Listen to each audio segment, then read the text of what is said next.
Trying to make sure everything is connected. Audio. Okay. We got it. Hold on. Let me turn this on. Oh, child, this is a task, honey. Hi. What's going on, squad? What is going on? It is. Okay, we got everything connected. Okay, I've been live on everywhere today. I've been live on Instagram. I was live on TikTok. I am now live on where am I live at, child? I'm live on YouTube.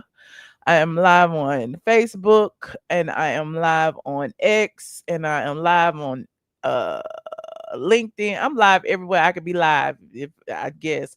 Facebook, LinkedIn, YouTube, Twitch. I'm live on Twitch. Follow me on Twitch, ATLien Twitch on Twitch. I'm live on my business page on LinkedIn just to just to say hey to my coworkers. What's up, coworkers? What's up, lottery girlies and boys? What's up, friends and family? Okay, on LinkedIn. I'm live on my Straight from the A Facebook page. What's up, blog heads, blog readers, squads? Okay, what is up? If y'all not following me on any of those, you better follow me, honey. Yes, child, you can go live on. Yes, I'm worldwide. I am world motherfucking wide. Okay, I'm live on X. Okay, if you're not following me on X, I know a bunch of y'all quit X, but I've been on X. Listen, I ain't quitting X. Bump Elon. Fuck Elon. I don't care who owned it. I was there before him and I'm still there. So I'm over there on X. Okay. ATLien on X. ATLien Twitch on Twitch. Michelle ATLien Brown on YouTube.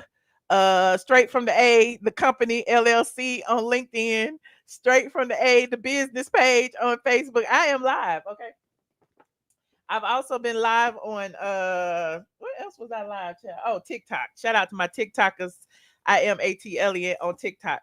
Now, for those of you who subscribe to my Patreon, y'all got a treat the other day. LaTocha Scott, the voice of Xscape, honey. She took me out. She took me out to dinner for my birthday. You know, I am open throughout. I'm still open throughout the whole month. You know, pencil me in, or I'll pencil you in. You want to take me out to eat? You want to take me to Nobu? You want to take me to the One Society? You want to take me to the Cheesecake Factory? If you want to take me to Papa Do's, if you want to take me to Applebee's, okay, I will go and get my 2 for $10 or whatever it is. I go. I'm not. Look, I go. But LaTocha Scott took me out to eat and we had us a marvelous time. She looks marvelous. Hold on, let me show you a picture of me and LaTocha, honey. Let me show you a picture of us. Like this video as y'all come in here. Y'all know how we do. We just chit chatting right now. We just chit chatting. Okay, I ain't had no makeup on. Did I have no makeup? I don't know. I didn't like my makeup. LaTocha looked beautiful though. She looks very, very beautiful. Here's me and LaTocha. I don't know. That picture kind of dark. We need to lighten it up or something. Hold on, let me see. I guess. Let me see this one. It was dark, you know. We was in a restaurant, but it's okay. You can only see half my legs. Like this video as y'all come in. I know it's early, child. It is early. I don't even know what to call this stream. ATLien before dark. Hold on. Share screen. Window. There we go, right there. There we go, right there. Shout out to LaTocha Scott, looking amazing, honey. She is looking amazing. She is slim, trim, and beautiful. Okay, she is a vegan. She don't eat no meat, but I eat all of the meat. Okay. You said she still ain't in the group. She ain't got to be in the group. Just because she in the group don't mean she ain't got no talent. She got talent. Okay. So yeah, so she came, she bought me a bunch of gifts. I appreciate it. She look, I don't know what it is. Y'all keep giving me these hats. I'm gonna be wearing hats all the time. Maid Girl is LaTocha's brand. So y'all go over there and support LaTocha and her Maid Girl brand. She is a maid girl. Okay. What else you got in here, child? I like this hat though. That's cute. I like that. I need a t-shirt. I need, I have to match my t-shirt. I got her cookbook. Now I can make me some vegan lifestyle, plant-based cooking. She want me to be skinty like her. See, I got all the look. I'm gonna make me some too. Y'all think I ain't a cauliflower crust pizza? It look good. plant-based BLT, bacon melt, breakfast melt with bacon, egg, and cheese. But how is it plant-based with bacon? What kind of plant is the bacon? Okay, so I'm gonna read it and gonna let y'all know how my recipes turn out. She's also a girl of the earth. Okay, she's a girl of the earth. She has brought me some Tempters, strawberry spritz, hybrid blend, cannabis infused. Y'all be wanting me to get high like the junkie. She brought me some cannabis infused beverages by Tempters. It's strawberry spritz. They say it's good. This is a hybrid one. They say it's good. So I'm gonna drink it. I'm not gonna drink it on camera like y'all other faves be doing. I am not gonna do that. Y'all ain't gonna see me high on camera, scratching and sniffing my nose. But I will partake. Hold on. Then she brought me a fan. Okay, Fangela. Okay, she brought me a fan. I like that. She bought me some Made Girl merch. I like that. What this do? Oh, this go on your phone and it make your phone stick. She brought me all kinds of stuff. I got me a whole little gift bag. What's it? Oh, I got me a little Made Girl makeup kit. I like this. I got this. Look. Hold on. What else I got, child? What else down here? Oh, this is a little makeup mirror for your purse. Little makeup mirror for your purse. I think it is. Hold on. What's this? I did get some t-shirts. Okay. I did get some t-shirts to go with my hat. I did. What a hat go? I got some t-shirts to go with my hat. Okay. So shout out to LaTocha Scott, her team, her Made Girl brand. Shout out to One Society for having us. Shout out to everyone. Now, y'all know the drill. We got a lot to talk about today. Oops, I didn't mean to post that again. We got a lot to talk about today. Let me get my clothes together, child. What's on the live, child? Celebrity chaos. Okay, Facelift, lawsuits, RHOA drama, Junkie Dineva, and Tamar. We got all of that on the agenda. Hopefully, I can get through it. Okay, but before I get started, y'all like this video, like and share, and we will get started after this very, very brief introduction. Get ready, because you about to be an ATLien. That's her being a blogger. More than a blogger. That's her being a blogger. You are more than a blogger. I am more. That's her being a blogger. All of is my son. Okay, that shit is good. I am more than a blogger. The blog goddess, the blog goddess, the blog goddess, the Sherri here. Yeah. The blog goddess, the blog goddess, the blog goddess, the Sherri here. Yeah. Autumn is her son. Yes. Autumn It's her son. Yes. Say Autumn It's her son. Yes. Say Autumn is her son. Like for real. The blog goddess, the blog goddess, the blog goddess, the blog goddess, the blog goddess, the blog goddess, the blog goddess, the Sherri here. Yeah.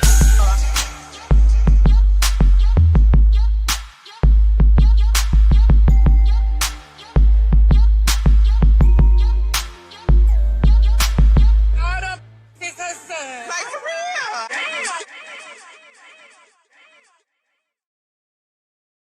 Like for real. Damn.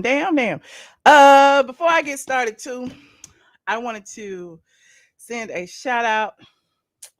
My squad, y'all be watching everybody and everything. I don't even be knowing some of these people y'all be wanting me to talk about, but I'm gonna talk about it because she supported me. So y'all sent me this clip. Hold on.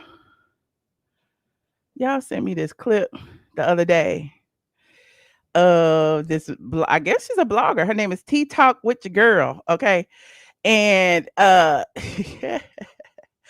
said, here I go. Hold on. Here she is right here. And she shouted me out while reading me at the same time. We're going to watch it. Hold on. Like this video, please. And thank you. Like this video. Now, how I share this? Okay, I got to share that. Okay, hold on. Let me see. She connected to them. And let me tell you something.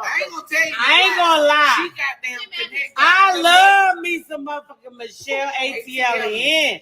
I'm telling you. But Michelle ATLien, What, girl? fuck about these women and ride.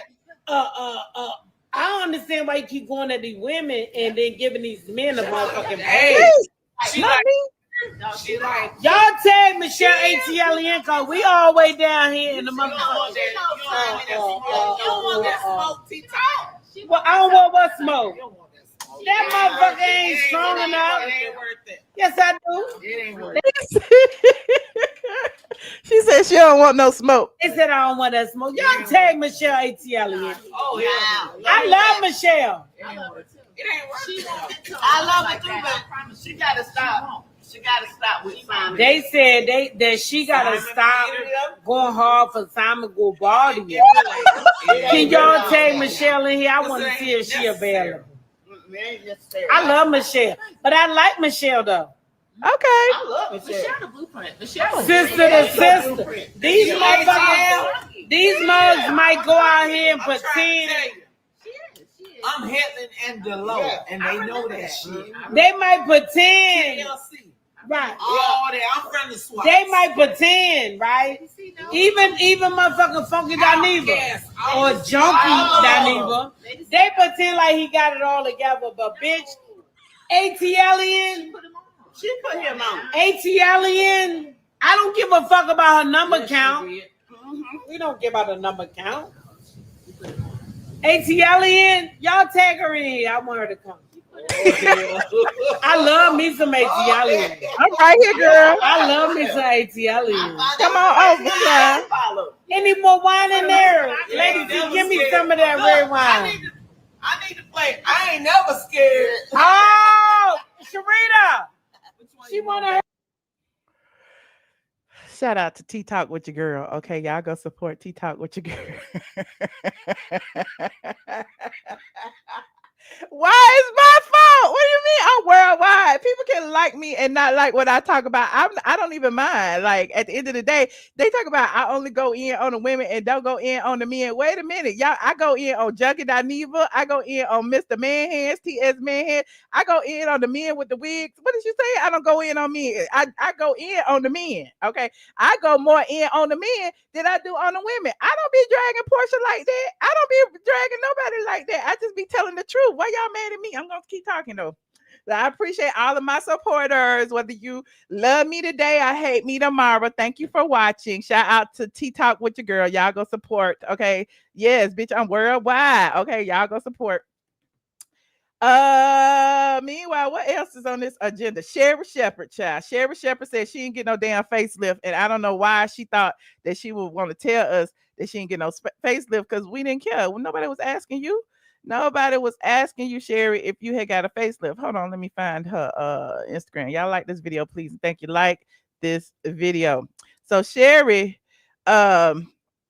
she went on her Instagram page and was showing her face and was saying, "This is me without makeup, and this is what I look like. This is what I look like without makeup." And it's like, girl, okay, this is what I look like without makeup. What's your point? What's your point, Sherri? But apparently Sherri must have been feeling some kind of way. Sherri must have been feeling some kind of way because she gonna tell us that a doctor told her that she needed a facelift. Okay. So she said, so many around me are doing it, and there is no judgment from me. This world doesn't honor the beauty that comes from age and living a full life. Now, I want to know, what doctor told you need a facelift? Did you go to the doctor and they told you, or did the doctor come to you? So I'm just that I need that little tidbit before I can make my judgment against this. But anyway, she also says, this is my natural face with no makeup. The lines around my mouth are deep because of the laughter from my soul. The eyes are droopy because of the weight of tears I have shed. I have 2 chins because I have had to hold up anxiety, worry, and beautiful memories. My lips turn downward, but they quickly turn upwards with joy.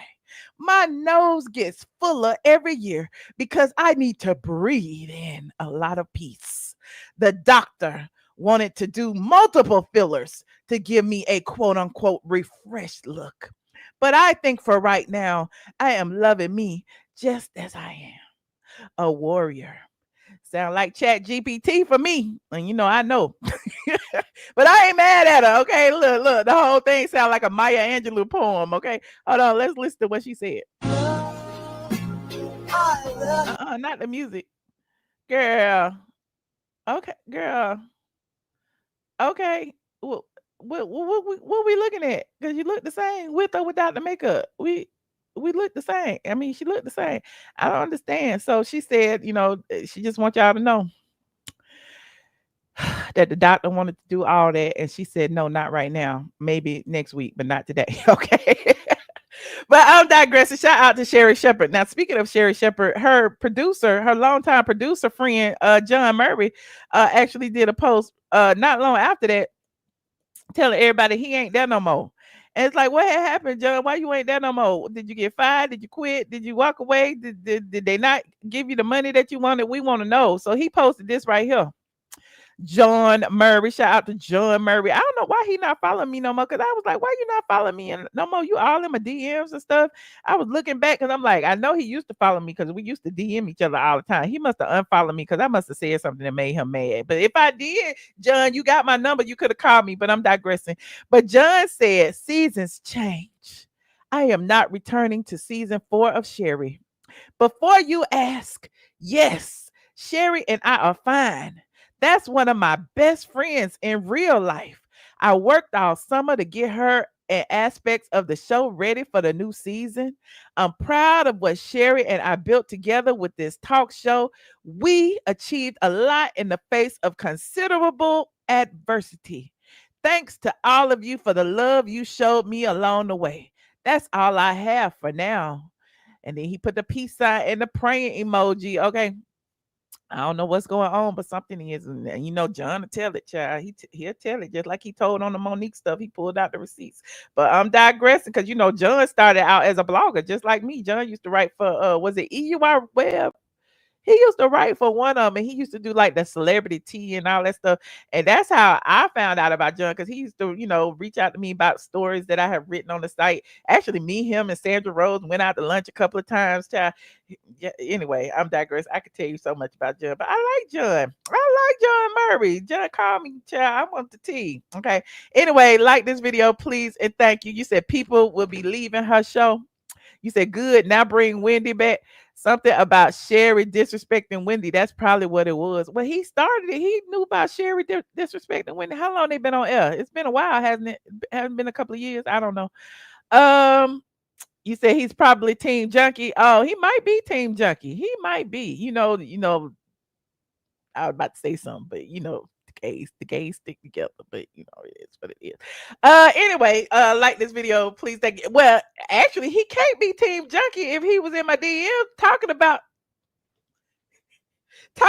Junkie and how he left my townhouse. He can't be Team Junkie, child. When we was dragging Team Junkie together, but anyway, moving on. Like this video. What's next on this agenda, child? We got a whole lot on this agenda. Oh, The Rock. Can you smell what The Rock is cooking, child? I ain't talking to you, Biggie. Shut up. Can you smell what The Rock is cooking? Because the people are talking about The Rock and his dramatic weight loss. And it's not even weight loss. It's just muscle mass. He's still a big guy. So this is what? Not that. That's John. Hold on. This is what's going viral over here on the Twitters. And it's The Rock. He was at somewhere, meet and greet. I don't know where he was at. And he came walking in.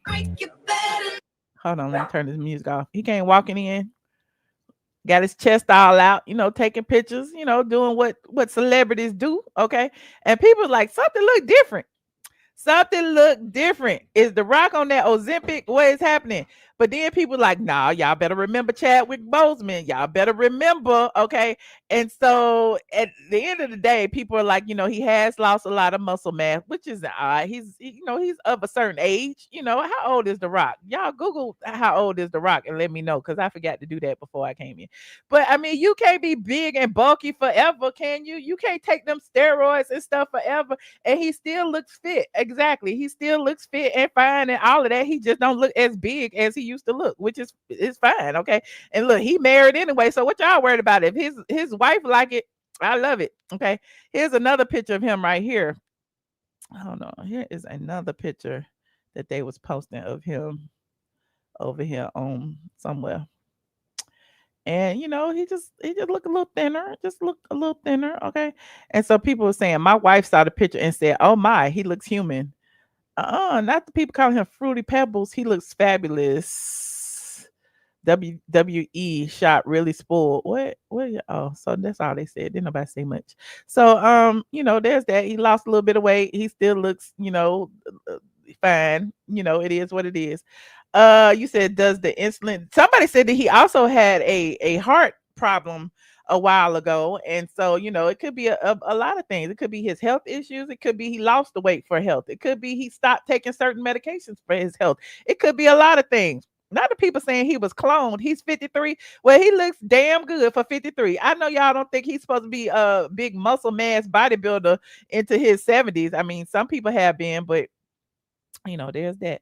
You said, what does insulin do to body? I don't know, child.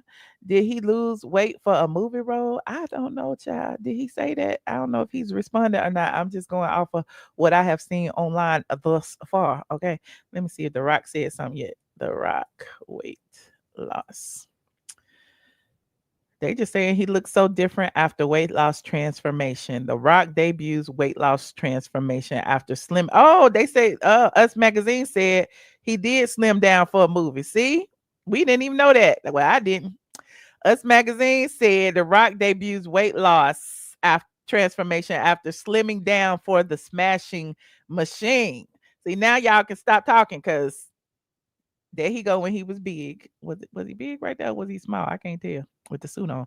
It says turning heads after debuting his recent weight loss transformation. This transformation was something I was really hungry to do, Johnson 53 told the Hollywood Reporter of his role in the new film The Smashing Machine while attending the 2025 Venus Film Festival on Monday, September 1st.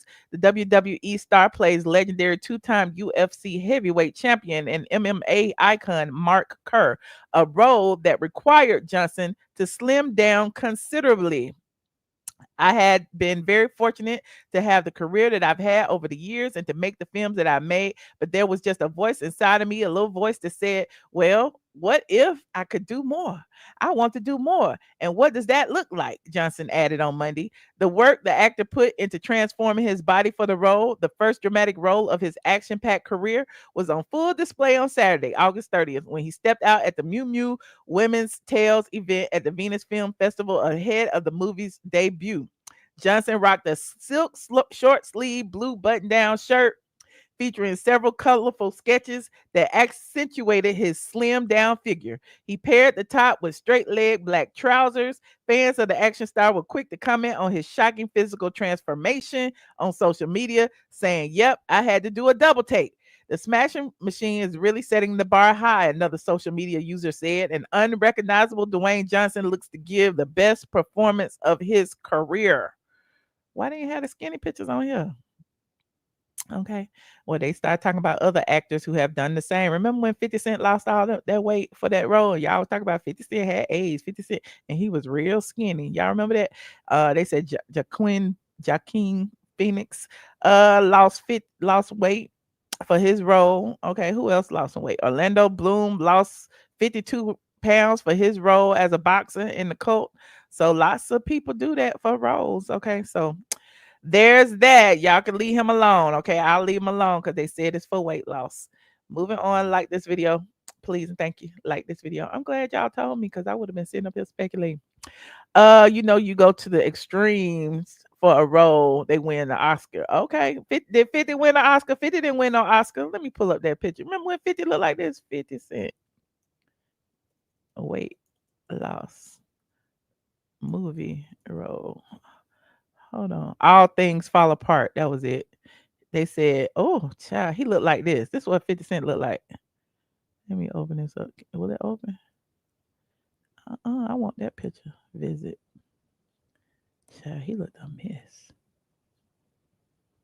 Hold on, open. This how 50 Cent had looked back then. And it couldn't have been makeup because he lost a ton. But 50 done lost some weight since then too, but he ain't lost this much. Hold on, here it is. Y'all remember this? Oh, not the jeans, child. Y'all remember that? That was, they said people still couldn't believe it was real. He lost so much weight, people didn't think it was him. So yeah, people do it for roles all the time, and he bounced back. Okay, and then he got fat. Remember, right after that, he got fat. He got fat for the was it the Super Bowl? After that, he was fat, and then he slimmed down again. After that, 50 Cent. I don't know why I'm on 50 Cent, but y'all remember they was comparing him to a turkey. Hold on, where is 50 Cent? There you go, right now. And now he's skinny. Hold on, let me go to the thing. Y'all remember 50 Cent was thick. Can't really see when he was hanging upside down. But anyway, like this video, please. Thank you. Like this video. He ain't thick no more though. He lost some weight since then. But I'm just saying he bounced back just like everybody else. He bounced back. He was fit, then he was hella skinny, and then he was fat, and now he's like medium size. So I mean, men go through weight transformations just like women do. Okay, leave these people alone. He said 50 Cent is your secret lover. Not your secret lover. You better come out and be proud. You're not the lady that was following him all around the world talking about she was 50 Cent wife, are you? But I digress. Okay, I digress. Moving on. Like this video, please, and thank you. Like this video. Next up on this agenda. Oh, child, not August Alsina. I'm talking about all the men tonight because I was in my feelings. Not y'all telling me I don't talk about the men. August Alsina has been accused of grooming, child, because apparently him and his boyfriend was in Atlanta this past weekend hosting a bunch of the Black Pride celebrations. And Zoo came online and was saying, they had been together for 5 years and they love each other and yada, yada, yada. Let me read this caption over here on Gay Magazine. It said, August Alsina and Zoo are speaking out against the various rumors about their relationship following their recent appearance together during Atlanta Black Pride. In a recent story, August shared a caption, reposted photo of himself with his boyfriend Zoo, stating 3 shots in and 5 years later, seemingly indicating how long they've been together. Now, because of that, grooming rumors began circulating about their age gap. Zoo addressed the rumors in a recent post on X, stating that he was not underage when he met August. August later admitted that Zoo lied about his age when they first met, but he was indeed over 18. Now, Zoo admitted for the first time that August is his boyfriend, shutting down the rumors, blah, blah, blah, blah, blah, blah, blah, blah, blah. Well, here they are right here. So apparently, whatever the age limit is, child, he wrote a whole lot. Child. He said, what did they say? This is my first and only time addressing this. I don't give a F about any external validation whatsoever. I don't need anyone's likeness, but I'm a grown-ass man. Okay, he's in his 20s, I guess. And apparently 5 years ago, he was 18, and August Alsina was 10 years older than him, 9 years older than him, something like that. So people are saying, about the gays always, messing with these little boys. Okay, I'm just saying, why do we even care? I don't know. We care about the men when they do it to the women. Okay, we care about the men when they do it to the women. We talked about Marcus Houston when he married that little girl that he had known since she was 16, 15, or whatever, and now we talking about the boys. Okay, like I'm just saying. People talk about the heterosexual relationships. I'm gonna start talking about the homosexual relationships too. Anyway, somebody online says Zoo was 17, August was 27, but y'all don't care because he's attractive. That's what people saying on the Twitter. They on Twitter dragging. And so there go August responded to Zoo typing that whole big long thing. It seemed like he was protesting too much. He said August didn't even know me when I was 16 or 17. Not sure where that came from. Well, it came from August saying that it's been 5 years and they through mathematics, they added it up and you was 17, 16, 5 years ago. That's what they saying. Anyway, I'm digressing, child. I'm digressing. They said, but every 3 business days, y'all say August Alsina and Zoo relationship is a publicity stunt for the gays. Now y'all saying August groomed him. So which is it? Is it a stunt or are they together? Or are y'all looking for every reason? I think they've been together. Anyway, it says if that's what you read, I need you to go back to school and start all over again. What? Okay.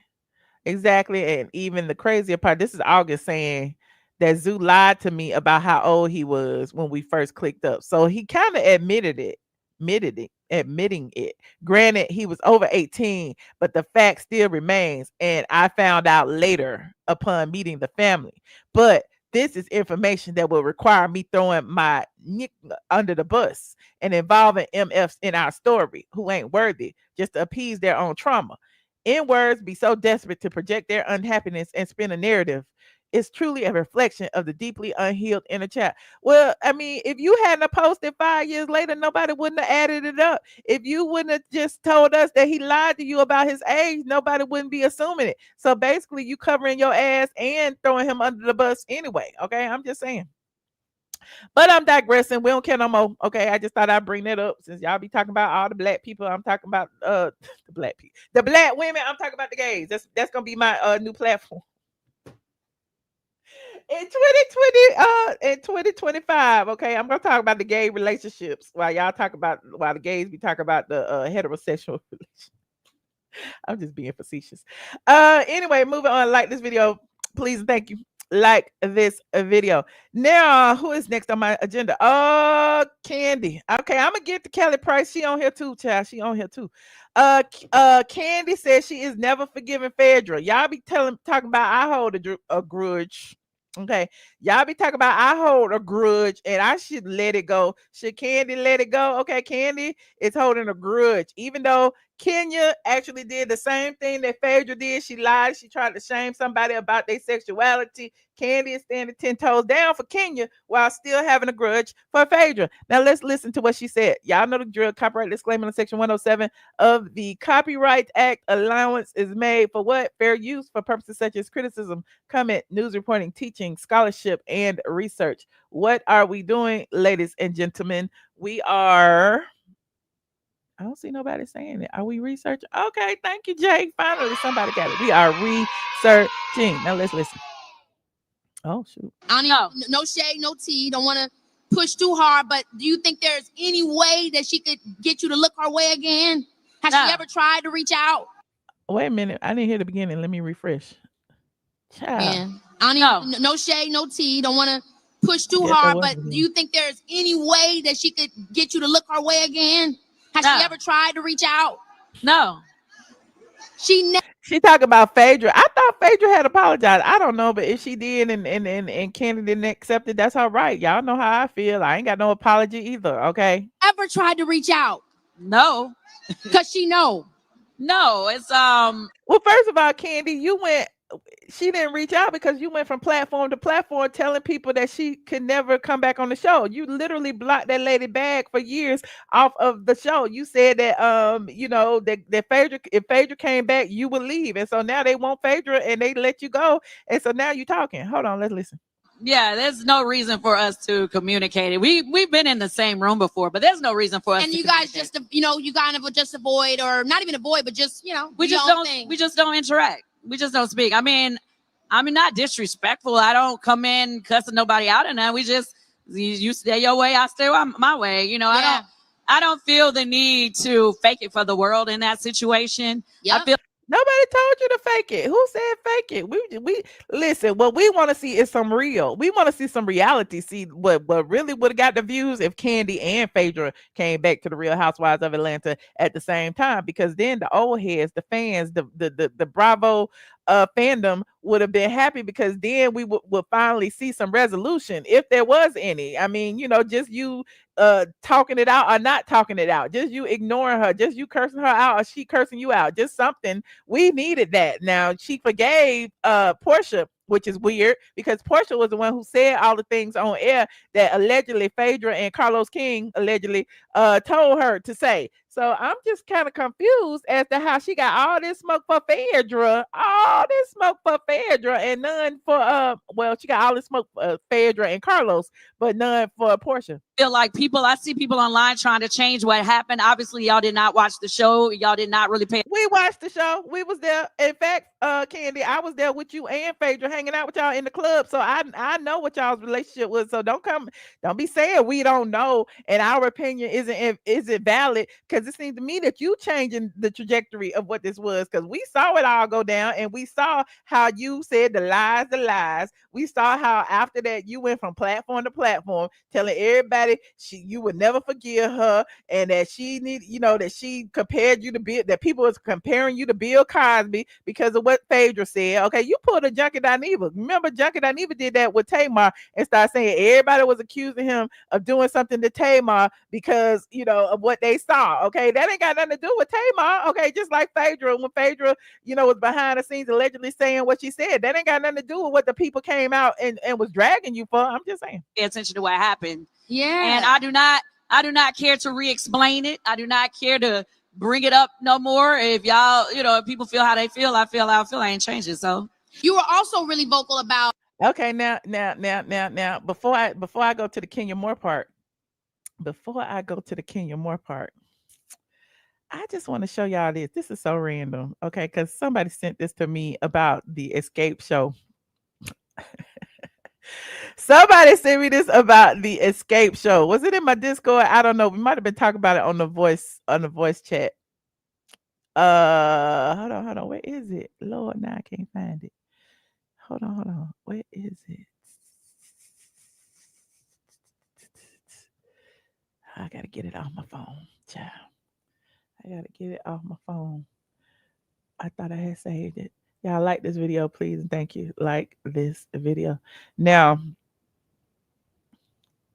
here it is right here. Let me copy this, paste this. Now, everybody keep talking about what Kandi did and did not do. And then this came out. Well, she reposted this from one of their concerts. This what they be doing. This what Xscape be doing. They doing all this. Hold on. Share screen. Bam.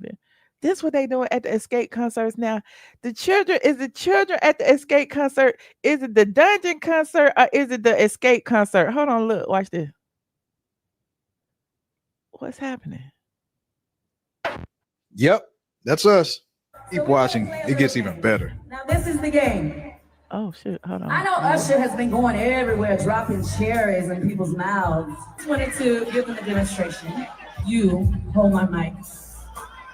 Okay, whatever. And he will put the peach in front of you and show you how it's supposed to be eaten, if that makes sense. You go first. All right, so I gotta admit, this couple did a really good job, but after being together 17 This is at the Xscape concert. This not the Dungeon. years, I think we could take it. Next up, y'all ready? Let's go.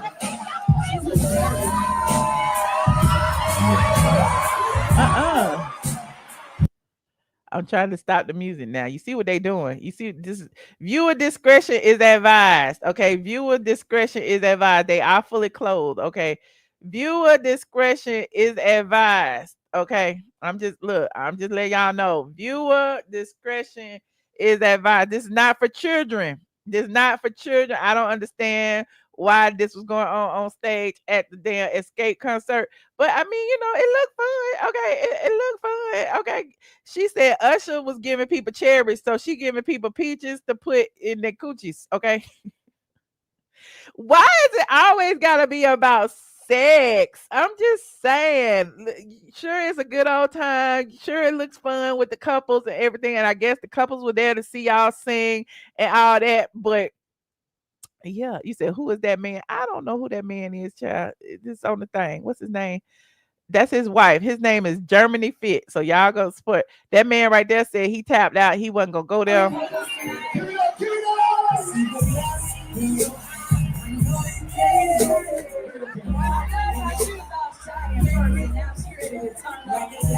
So of course this is all Candy's idea. So I just had to put that in there, okay? Because people were like, oh, there must have been some truth to what Phaedra said, because Kandi turned lemons into lemonade. Okay, she turned the drungeon into her own personal brand. Okay, she started selling dildos. She started having sex parties. Kandi was doing what Kandi did, right, in broad daylight, child.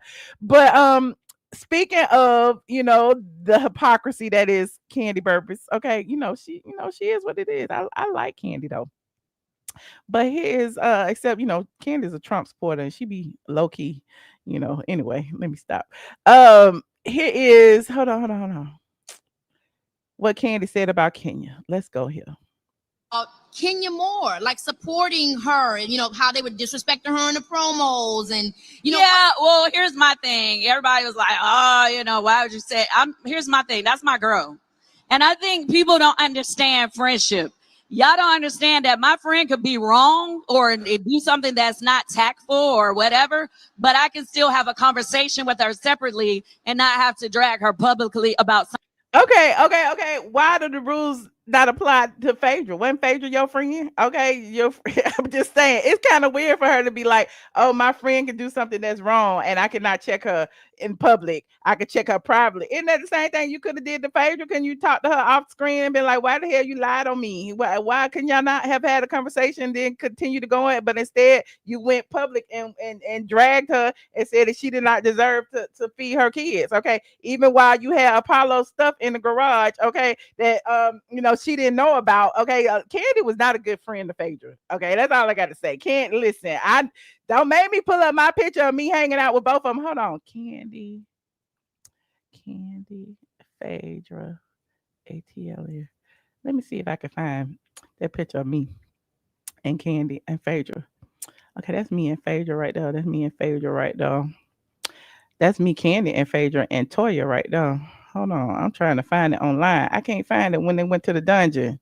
That's me and Phaedra. I'm all in the thing. Hold on, I'm just gonna show y'all. Y'all know I like posting receipts. So hold on. Let me see. I had did a search. Okay, they're gonna me and Phaedra and Rashida right there. They're gonna me and Phaedra right there. They're gonna me and Phaedra. Okay, they're gonna one right there. They're gonna me and Kandi and Phaedra. That was when they was cool right there. Let me see. And then they did a dungeon. Thing. And it was me and Kandi and they're gonna me and Phaedra at tags right now. Okay, wait a minute. They did a dungeon party. I guess that one ain't gonna come up because it's been so long ago. But it was me and Phaedra and Kandi at the latest night dungeon party. Okay, it wasn't even a dungeon party. It was just late because the dungeon stuff hadn't came out yet. Kandi was having a it was at the club in Macon. She had a party where she, just had male strippers out. It was around the ridiculous. It was child, straight from A. It was around the ridiculous thing. Hold on. Kandi, Phaedra, ladies night. ATLien. Let me see if I can find it. Images. There it go. I found it. Look. You see, that's why the Google keep everything. The Google keeps everything. Hold on, let me open this. Open. Is it gonna open? It won't open. Hold on. Phaedra and Kandi hosts. Y'all can see the little thing. It won't open. Hold on, let me blow it up. There you go, right now. Close that out. Put it right there. So this was at in Macon, where they had like a late. This was before the whole dungeon thing came out. Kandi was taking. See, they got me right there. Me and Phaedra with her real nose and Kandi. That was back there. We were throwing the A over there far right. Y'all see it over there to the far right. I can't make it no bigger. Maybe I can. Oh, there it is right there. Okay. So it was interesting. It's very, very interesting that now, she's saying that she can be friends with somebody and hold them accountable privately, knowing that they did, and then she's still standing by that. Both of them were wrong. I don't think both of them were wrong, because clearly Bravo didn't think both of them were wrong, because they fired Kenya and Britt left on her own. But I'm digressing. Let's finish listening to what Kandi had to say, child. And she can. I don't like that. Hold on. Something that she did when, whatever. So at the end of the day, Yeah. I do feel like, and after it's played out, it was wrong on both sides. And I just kind of felt like it was wrong on both sides. It was wrong for Britt to say she had a pow, and it was wrong for Kenya. But Britt apologized publicly. Y'all remember Britt apologized right after that, and then Kenya brought Britt brought her flowers, and then Kenya decided to move ahead with her plan and show Britt on them naked images. Somebody she said was Britt on the naked images. Okay, but Kandi is okay with that. Kandi is okay with that. Meanwhile, she was the brunt of all the heat. People were calling her a WHORE, when all the stuff was going around with Portia and Phaedra, and now she doesn't have that same empathy for a woman who went through the same thing. Britt went through that with Kenya, posting them naked pictures, but you cool with Kenya, and you can, be friends with her. That's weird. You can't take one off and not take the other off. I felt like that was wrong. You know what I mean? And y'all can disagree with me, but that's how I felt. And I'm definitely going to support my girl and say they didn't even give her the opportunity to come back and apologize. Everybody else got. Girl, Kenya had over a year to apologize, and she still didn't do it. She went on Tamar Hall and refused to apologize. She had her whole platform to apologize, and she never apologized. She never even reached out to Britt to apologize, and I asked Britt myself. So listen, Kenya ain't never apologized to nobody, and Kandi sitting up there talking all that smack. Oh, I can't stand a hypocrite. I really can't. That chance to come back and apologize. Yeah. So, why she don't get that chance? Now she gone with the win fabulous. Well, she's still fabulous. Now, why would I go back to that old school? I feel like if other people win, get the blow back on their husband, need to blow back on that too. Obviously, you said you never gonna. Well, I feel like since Phaedra got the blowback and Phaedra had to sit out for about 5 years, then Kenya need to sit out for about 5, 6, 7 years too. I mean, tit for tat, right? Wasn't Phaedra accused of similar crimes? Lying about a castmate, putting the castmate's sexuality out there and saying that she was dragging people in the dungeon. Okay, well, Kenya deserved the same fate that Phaedra had. She deserved to sit out and mind her business. And go on WeTV and do everything Phaedra did, to keep her lights on. Okay, let Kenya go. Okay, well, they did, but anyway, I'm digressing. I am digressing. What y'all think about Kandi and her flip-flopping? How she feels about Kandi? I mean, how she feels about Phaedra versus how she feels about Kenya? Y'all don't think that's weird? I think that's real weird. Okay, I think that's real weird. Okay, moving on. Like this video, please. Thank you. Like this video. Now, speaking of Kenya, Kenya about to be evicted. Kenya is about to be evicted. Kenya is playing a dirty game, child. Kenya is literally using the courts, it seems to me. She is using the courts to extend her time in a place where she is not paying rent. Now, you may recall when I did my last live about Kenya and the eviction drama and her attorneys and the landlord and this, that, and the third, the landlord actually was asking Kenya to pay the arrearage into the court. Listen, if you serious about staying here and you haven't paid since December, you need to put all them months worth of rent into a court registry, and then we can hear what you got to say about you saying we owe you money for rebuilding the upstairs or whatever it is. Okay, but you know what Kenya did? Kenya waited. That was filed on July 28th, right? Kenya, I told y'all this. I said this the last live when y'all was asking me for an update. I said the last day to file is 30 days after the 28th, right? Kenya waited to the very last day to file, okay? actually, because it was a holiday, they had some extra time. So they actually filed on 9/2. I thought they had until August the 28th, just assuming it's 30 days, but it's 31 days in August. I assume I think they had until September 1st, and that was a holiday. So they filed it on September 2nd. Okay. They have responded to the landlord, and they don't want to put the money in the registry. You know why? Because Kenya ain't got it. Kenya over there, a tenant holding over. Kenya over there being a glorified squatter. That's what she's doing. She's a glorified squatter. Okay. So here is the actual document. Y'all know people gonna steal it because I ain't put my thing up. Hold on. The people gonna steal it because I ain't put my thing up. Let me put my thing up. They can go get it themselves. They can get it. Like this video, please. Thank you. Like this video. So Kenya actually filed this in a courts, okay, in response to her landlord. Defendant's response to plaintiff's motion to compel rent into the registry of the courts.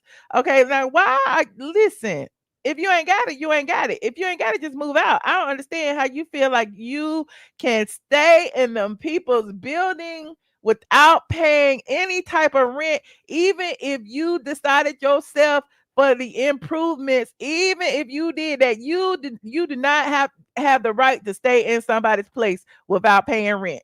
You do not, junkie, and you do not, Kenya. Kenya is pulling a junkie, not even right here. Anyway, she goes to the court, but junkie didn't even file. Listen, I thought junkie was gonna play these court games, but he didn't. He didn't even show up to court. He didn't even respond, child. He was just coked out somewhere, didn't know what was going on, and we went to court. And anyway, I'm digressing again. So comes now the defendant, More Vision Media, in above style action. And this is her response to plaintiff's motion to compel payment of rent into the registry of the court. They say they respectfully showed the court as follows. The defendant disagrees with the amount of rent and other fees claimed by plaintiff. Well, that ain't our fault that you disagree, honey. Listen, you owe the rent. How is it that you haven't been paying the rent? You can't just stop paying the rent. This is Georgia, okay? And says there is a bona fide dispute regarding same. And then they misspelled something right there. Say SS, child. Why I say SS? Hold on. As shown by the defendant's counterclaim in this action, plaintiff has attached a copy of the written lease agreement between the parties to the plaintiff's motion. Under the parties' lease for the premises, plaintiff is indebted to defendant for failure to remit tenant improvement allowance, TIA funds, as required by Exhibit C to the lease and any other obligations of the landlord under the subject lease to reimburse, pay, or cover the cost of improvements to the premises performed and improved by the tenant. The total amount owed by plaintiff to defendant as TIA funds is to be determined at trial, but it's believed to be not less than $89,000, which is more than twice the amount claimed by the plaintiff as rent in the motion. So Kenya trying to say, I owe you $50,000, you owe me $89,000. So you need to pay me the $40,000, allegedly. That's what it sounds like to me, but that ain't how this gonna work out. That is not how this work out. Hold on, let me go to page 2. Hold on, let me go to page 2, child. Page 2.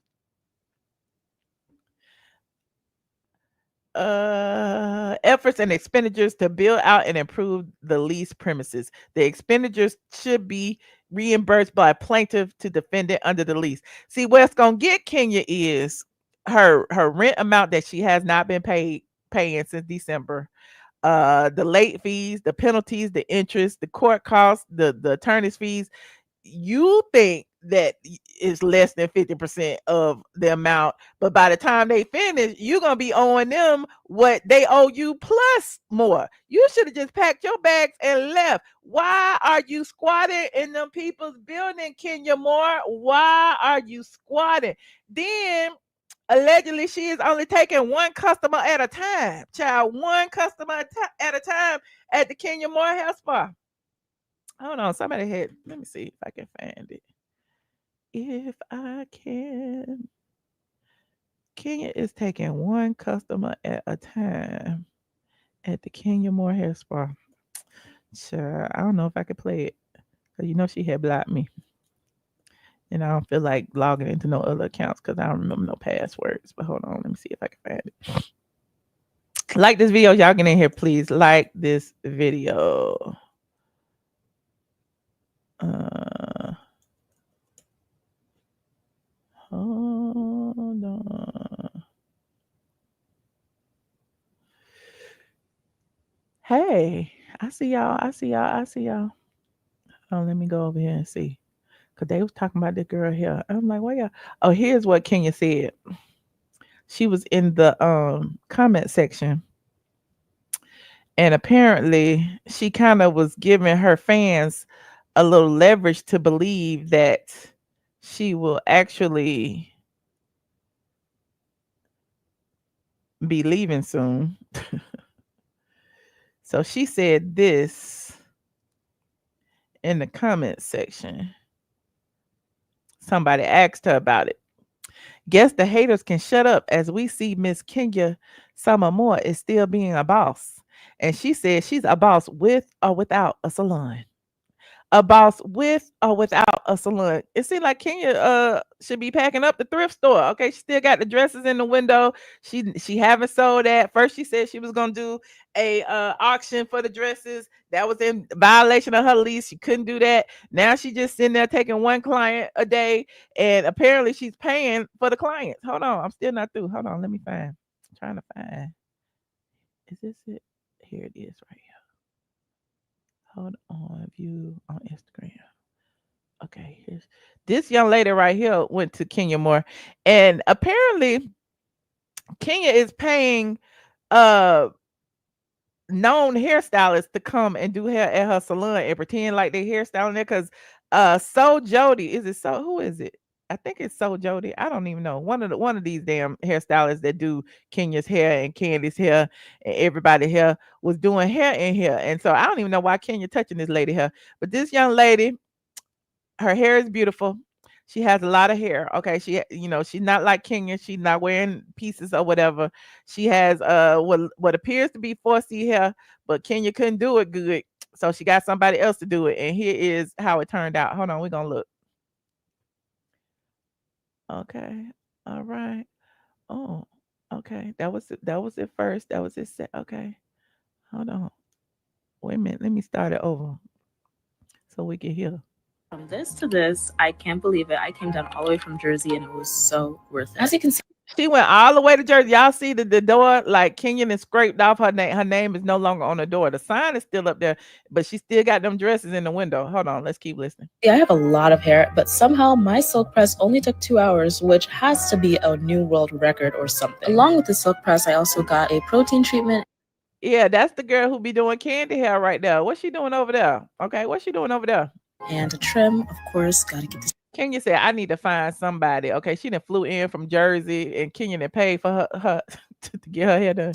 Overall, I had an amazing time. Kenya provided superior customer service. She is so hands-on with her business, which I think is so amazing. Jody had my hair silks down. Yep, it's Jody. It's Jody. Jody don't work there. Since when Jody work at Kenya Moore Hair Spa? Took such great care of me. That was the easiest blow dry I've ever had. I have super tangly hair and she worked through it like this supposed to be a silk press, honey.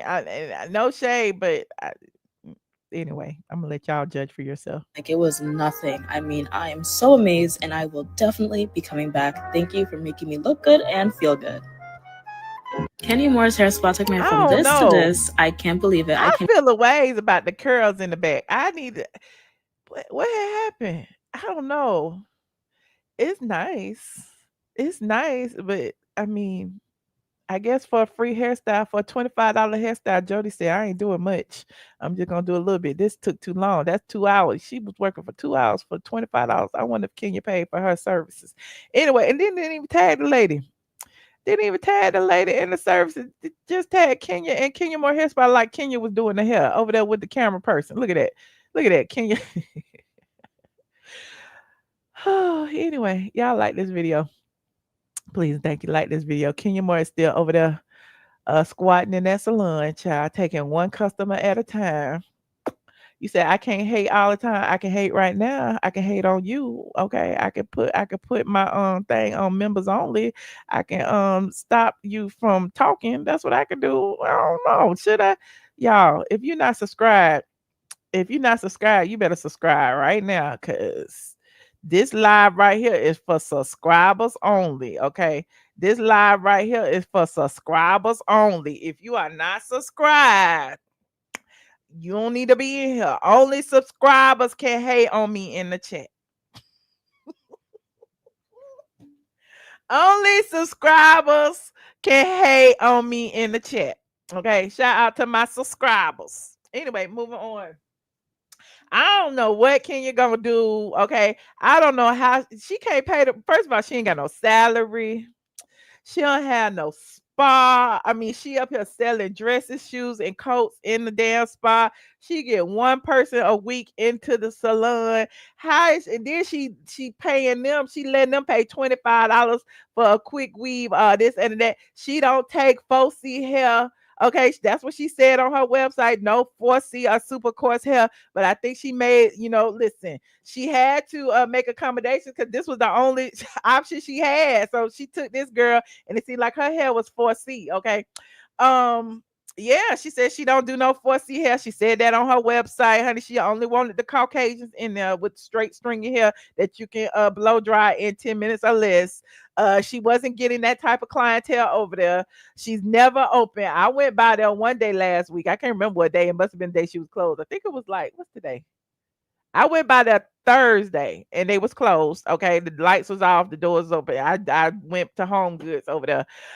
So it is what it is. People in the building still say they don't be open on a regular basis. There's a nail spa next door. There's a gym over there. There's all kind of stuff in there that people walk by the salon every day and people say the same things.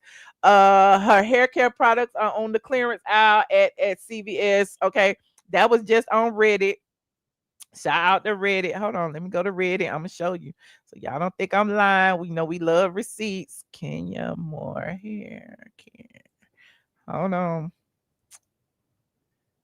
This was 2 days ago. Okay, they said that it is about to be kicked off.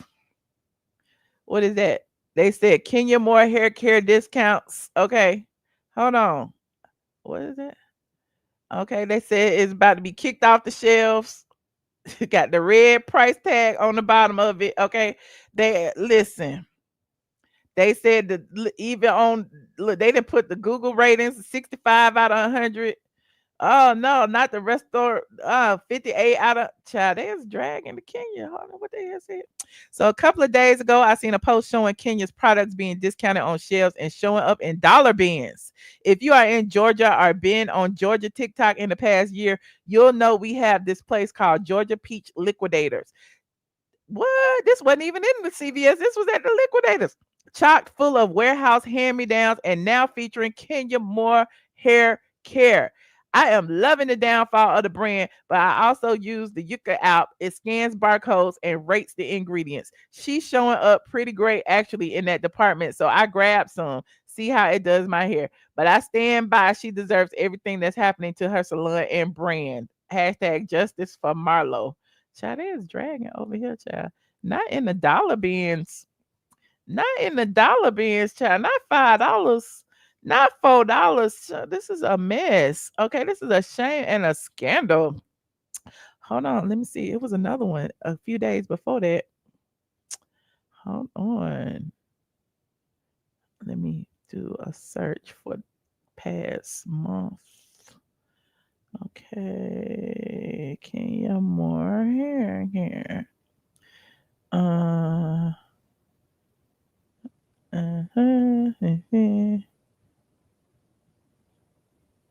don't know where they put it. She said it was a few days ago. Let me do Kenya. Trying to do a search. It's so hard to do a search over here. Like this video, y'all get in here. Like this video. We got a few more topics to cover. We have a few more topics to cover. Not they saying she writing her fake reviews for her salon. Child, this is bad. Can you not the Reddit? Saying you write fake reviews, child. What did it say? Is Kenya Moore writing her own fake reviews about her salon? Child, what? Best salon experience of my life. I booked a head spa with silk press and trim at Kenya Moore Hair Spa, and what started as a slight scheduling hiccup turned into the most incredible, life-changing experience I could have imagined. When my stylist needed to reschedule my appointment an hour later, it created a minor inconvenience due to my other commitments. To my absolute amazement, Kenya Moore herself, Miss USA, acclaimed director, actress, and RHOA alumni, personally stepped in to ensure I could keep my original appointment time. From the moment she called to guide me through parking due to construction, Kenya's hospitality was unmatched. She met me at the door, took my umbrella, offered champagne and water, and proceeded to provide the most luxurious head spa experience I've ever received.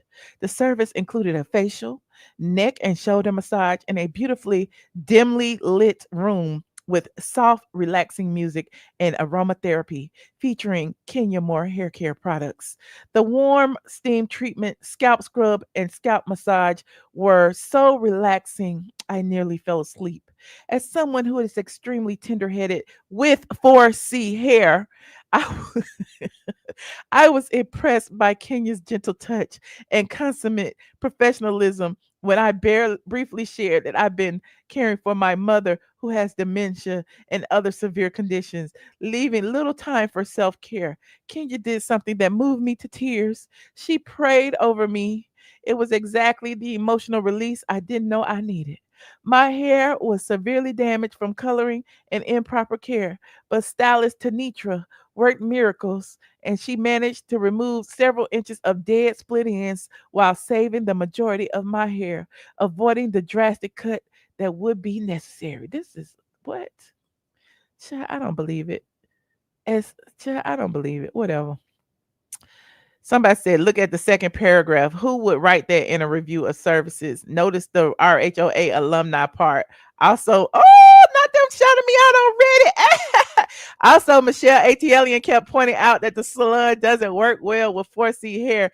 And look how the review conveniently mentions 4C hair. Anyway, Ken has been putting in more work at her so-called salon within the past 2 weeks versus the time it opened, which is suspect considering the landlord kicked her out yesterday, technically, according to the filing. Why keep faking the funk, honey? Child, this was 20 days ago. That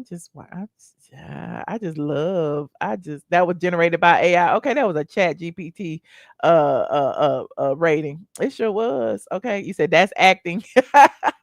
But somebody said she was using Kenya Moore hair care product. But listen, I'm gonna be real shady.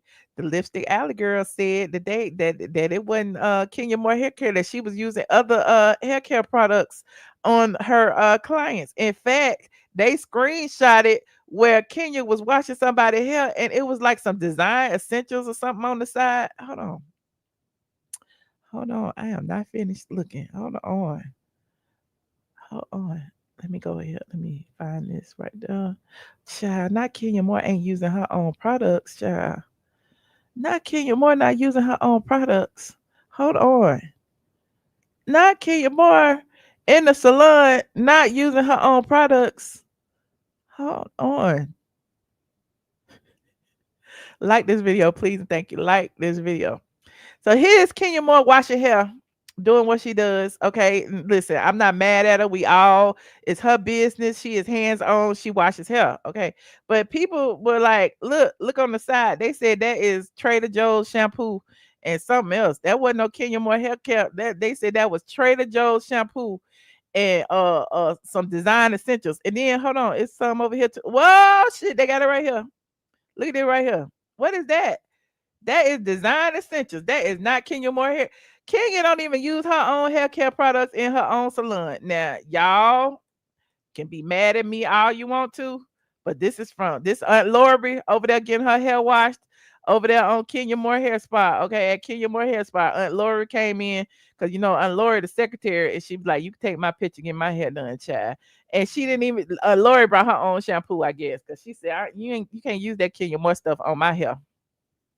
Allegedly. Okay, allegedly. But there's that, we wishing Kenya the best, but we are on eviction watch over here. I mean, it is what it is. Y'all can be mad, y'all can feel the ways, but we are on eviction watch around here. Now let me close that window. Let me close that. Now, yes, like this video, please, and thank you. Like this video. It was something else that I wanted. Oh, Kenya. Okay. Yeah, she was okay. This Kenya right here with her last but not least, this is how I know that the girl came all the way down from Jersey to get her a $25 hairstyle with all that hair. Because Kenya over here offering hair, not hair is nice and full. Child, look at all those split ends. Child, can I make it smaller? How I make it smaller, child? I don't want to. Hold on. I need to see the whole thing. I can't even see the whole thing. It's too big. Oh, there you go. Okay, now it says, imagine saying your hair isn't done and it looks like this. It ain't done. Can you please? LOL. Hair is nice and full, and the fact that it's her own hair. So Kenya went, I guess, posted this on her Instagram somewhere around August 14th and said, sew in special, $150. So, she's advertising the sew in special. I guess that's sew in. I guess the front of her hair is out, her split ends is out, and she got a sew in the back. I don't know. I don't know. No, we haven't discussed it yet, Paige. We haven't discussed it yet. But anyway, salute to Kenya. And we are on eviction watch. Okay, we are on eviction watch. I hope she manages to get out of this some kind of way. She is playing a game with the courts, actually utilizing all of the resources of the court. Every time they got 30 days to file, 30 days to file, 30 days to file. So she gonna keep running them 30 days up until the judge finally signs a writ for dispossession. So it'll be interesting to see what they say with this latest response that was filed yesterday. Okay. Anyway, moving on. Like this video, please, and thank you. Like this video. Kelli Ferrell's husband is filing a lawsuit against Bravo. Okay. What's his name? Hold on. Somebody send me this. What's this right here? Oh, this is on TikTok. Let me see. It said Mark Farrell announces he is suing Kelli and Bravo. Child, not Kelli gonna get kicked off too. Not Kelli gonna get kicked off too. I haven't even listened to this, y'all. We gotta listen to it. I want to make it big. How to make it big? Do I go to? Let me see if I can go to Atlanta News first and get it on YouTube. Like this video, please, and thank you. Like this video. Kelli Ferrell of the Real Housewives of Atlanta. Her ex-husband has allegedly or apparently filed a lawsuit against Bravo. And in his lawsuit, he hold on, American News first. Here it is. Real Housewives alleges misconduct by Bravo officials. Hold on, we're gonna go right here. We're gonna hear what he got to say. Say him right there. Child, this is a long video. It's like 20 minutes, child. The attorneys was talking. Where he talking at? Is that him right there? We're gonna see what he got to say. They had a whole press conference. Shout out to Atlanta News First for being there at the press conference. Okay. And here they are, Atlanta News First. His attorney. What is his name? Child, hold on. Let me see. Like this video. I don't even know that man's name. What is Kelli Ferrell's husband name? Chuvalo Ferrell. That's his name, according to Instagram and to Google. Chuvalo Chuvalo Mark Ferrell. Okay. So he has apparently filed a lawsuit alleging misconduct. And let's hear what he and his attorney said at this press conference. Y'all know the drill. Copyright disclaimer on Section 107 of the Copyright Act. Allowance is made for what? Fair use for purposes such as criticism, comment, news reporting, teaching, scholarship, and research. What are we doing, ladies and gentlemen? We are researching.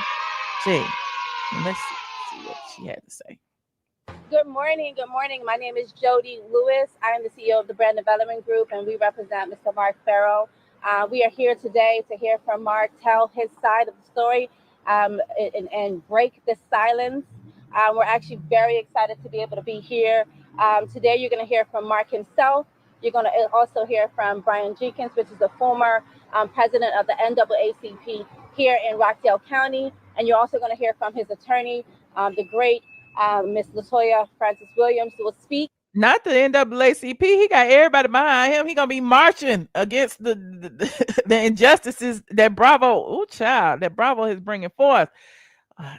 Listen, I know y'all be mad at me when I say these husbands ain't sitting by no more. Okay, first you had Simon, then you had Peter, then you had Apollo, then you got Todd. Who else? Todd ain't said nothing yet, but then now you got Kelly's husband. Who else husband gonna say something? On the behalf, we're gonna start with Mark, and then we will go with Brian, and then LaTocha will wrap up for us, okay? And then we can take some questions, and then if you want to do some private interviews, we're happy to do that after as well. So, Mark, let me get here. Greetings, everyone. Greetings. Today, good morning.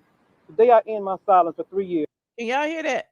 Hold on, let me see if I can turn it. I can't turn it up no more. Can y'all hear that? Let me see if I can hear it. He said he is ending his silence. Yes. I watched my name dragged through the mud, my business stolen, my home taken, my children withheld, and my dignity attacked. The truth is simple. What happened to me was not justice. It was abuse of power. The 2022 hearing that changed my life should have never happened. I was never properly served. Without service, there is no jurisdiction. That means the court never had the legal authority to rule against me. Yet they did. In that ruling, my company, my livelihood, and my future was taken from me. Even from disturbing the court, ignored overwhelming evidence that Nana Chicken and Waffles was business. My business was started with my money and my family recipes. Just 1 month before the hearing. Nana Kelly didn't stole his family recipe. Oh, child, it's messy. Kelly signed an operating agreement acknowledging that we were partners. We have a signature. We have a text sending it back to our business manager. We have Secretary of State filings, EIN numbers, tax documents, everything. She went into court, lied, and claimed she was the sole owner. The business ignored the agreement, ignored the evidence, and handed my company. The clerk of court, Janice Morris, even further, posted on social media, celebrating Kelly, praising her as she took my company. You are the clerk of the court. I trusted you to be neutral, to respect the office you hold. Instead, you cheered on injustice. And Nancy Bills. Child, this is, I don't know what's going to happen. Y'all saying that this the end of RHOA because of all these lawsuits, but I mean, RHOA ain't the only one, in the only show that has accused Bravo of misconduct. So, I mean, this is bad. You said, I knew Kelly wasn't an authentic cook when she asked Charles when they battle, can she have her help with her? Ooh, nice. But she took, Nana's is his Nana. Yeah, that's what he said. Nana is his Nana. Child, this is a mess. Let's keep listening. Every time I stepped into your courtroom, I expected fairness, but I found hostility and bias. You even denied me the right to counsel at one hearing. You called me names on record. You forced me under threat of jail to transfer assets that were full in my name, including my food truck. You locked me up multiple times for money that had already been paid. Oh, he said she been, listen, she weaponizing the court, according to Mark Ferrell. That's what he's saying, according to this lawsuit. He said he is accusing Rockdale County and Bravo TV of misconduct. He's suing the county, child. Oh, child. Back into my joint account. I was terrified to stand before you because you showed me again and again that I had no chance of being treated fairly. Let me be clear. I never stole money from my business. The funds were from loans and grants that had both been signed to expand Nana's. When I saw reckless personal spending, I safeguarded the funds as recommendation of our then business partner. Before the June hearing, I had already turned over $320,000 to the joint business account. Once the companies that I had found a path forward, which was agreeing to the terms of operational agreement, which outlined that both signatures was needed, and you agreeing to not spend funds reserved for the business expansion. Child, this is messy. Listen, we need an accountant to keep up with all this, child. You said, what do Bravo have to do with this? I mean, I guess because she, amplified it on TV. I mean, that's the only thing I can think of. Y'all tell me what Bravo got to do with it. He's suing the county, Rockdale County, and he's suing Bravo TV. Okay, let's listen. By December 2022, every penny was back. Yet in January 2024, I spent over 40 days in jail while my ex-wife and her attorney told the court it had never been repaid. This is false imprisonment. This is fraud. And while Kelli was awarded the business, the cars, the proceeds from the homes, and more, I still left with the debt. To this day, that loan sits on my credit while she uses the business it funded. On top of that, her attorney withheld over $74,000 that was legally mine from the sale of our home. Not they kept the money from the sale of the home, child. You said get a job. I mean, if he's a business owner, why you telling that man to get a job? I don't know. I listen, y'all be saying I'm on the man's side. I'm not on nobody's side. I don't know that man. I don't know Kelli. I'm amazed and astonished. I don't know what's going on. This is my first time hearing from this man. I don't know nothing about him. Money that's set over a year before quietly sent to escrow. Money I could have used to support my children and myself after losing everything. Child support was set at nearly $4,000 a month, not based on my income, but on a business grant. Still, I tried. I offered payments that were rejected. I paid $14,000 with help from a friend when I was jailed again. I even offered half of the $74,000 I was owed just to catch up. But the truth is, Kelli doesn't want resolution. She wants to keep me down because without that storyline, she loses her platform. Oh Lord, not without the storyline. Listen, he done pulled. He up here telling y'all it's a story. It's all a stunt and a show. That's what he's saying. That's what I'm hearing. Y'all let me know. And these people real lives. Okay, when you start playing with these people real lives on this television, they gonna be clapping back. That's how. Listen, that's what Simon said about Portia. But I'm digressing. And Bravo, your hands are not clean. You gave airtime to lies that you knew could not be sustained. You put my daughter on national TV without my permission. You built a storyline that destroyed. Not the daughter without permission. Don't both the parents have to sign off? Ooh. My name from entertainment. This is defamation. It will not stand. So today, I inform the world I intend to sue every party that's played a role in this part.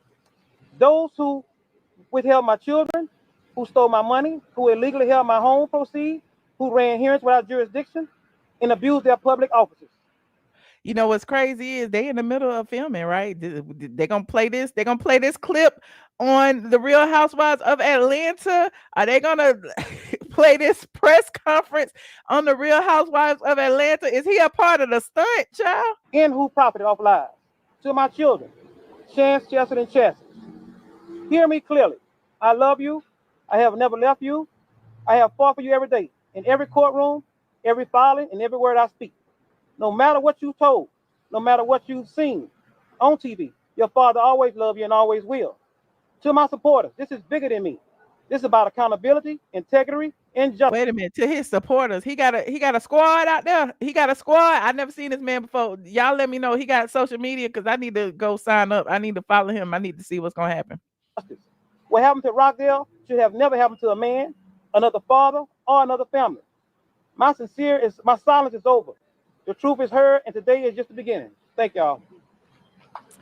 He said the day is just the beginning. I don't know what's gonna happen. Y'all want to keep listening to it? Put a 1 in the chat if y'all want to keep listening. I want to hear what the NAACP got to say. They said he got the NAACP, he got his attorneys, he got some more people out there that let me see what's gonna happen. Who's next? Who is that? Hey, Daddy. Who is that right now?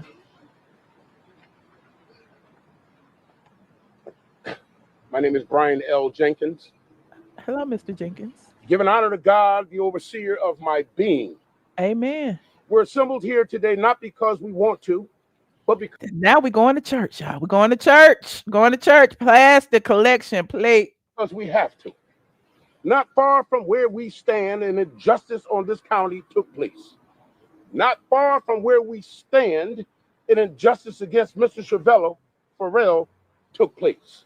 Ooh. Not far from where we stand, a supercilious judge assisted by her toady, the clerk of courts, a toady who allegedly spent more time posting on her social media page support for Mr. Chavello's ex-wife while the divorce was still in progress than she did the county that employs her. No. The case against Mr. Chavello stunk then, and the case against Mr. Chavello stinks even more now. Who is this brother? Who is it? That was railroaded, maligned, ridiculed, ostracized, laughed at, wrongfully incarcerated, stripped of his dignity, told to go get a job by this extremely unprofessional judge. See, y'all in the chat talk about go get a job, go get a job. You must have been in court or something. Is this one of Kelly's people in the court? Talk about go get a job, go get a job. Woo, this is messy.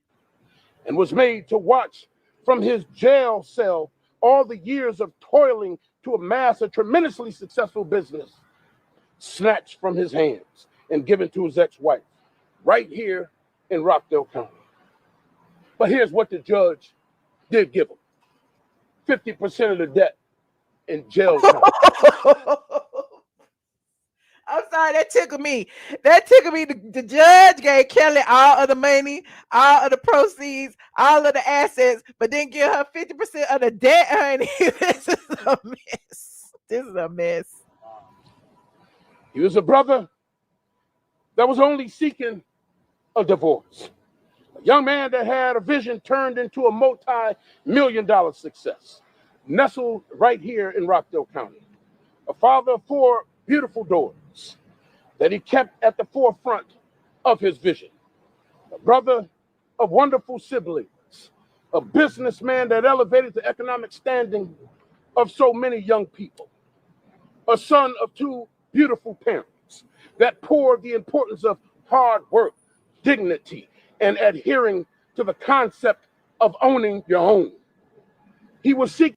Oh, what is happening, child? They serious about Mark now. That listen, they're gonna be marching down the streets of Rockdale County where we shall overcome signs in a minute. In a divorce, not because he wanted to, but because the relationship reached its finality. A divorce no different from divorces that take place in courthouses all across the nation daily. But here's where it was different. Mr. Chavello wasn't in court for spousal abuse.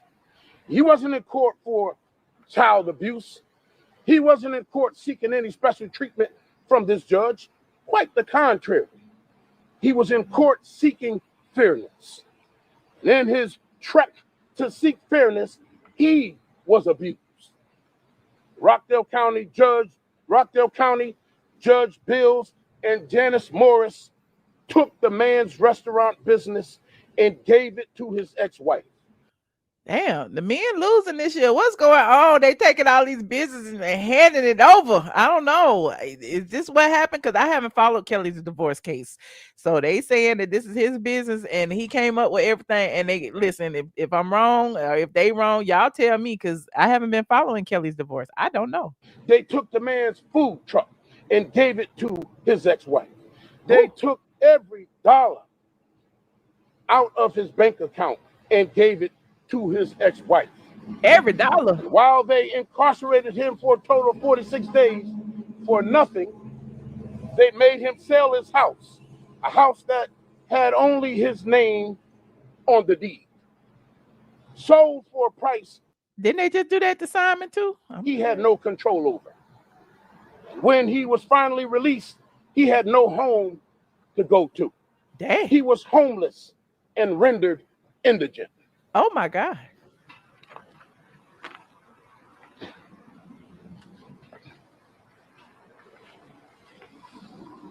A crowd.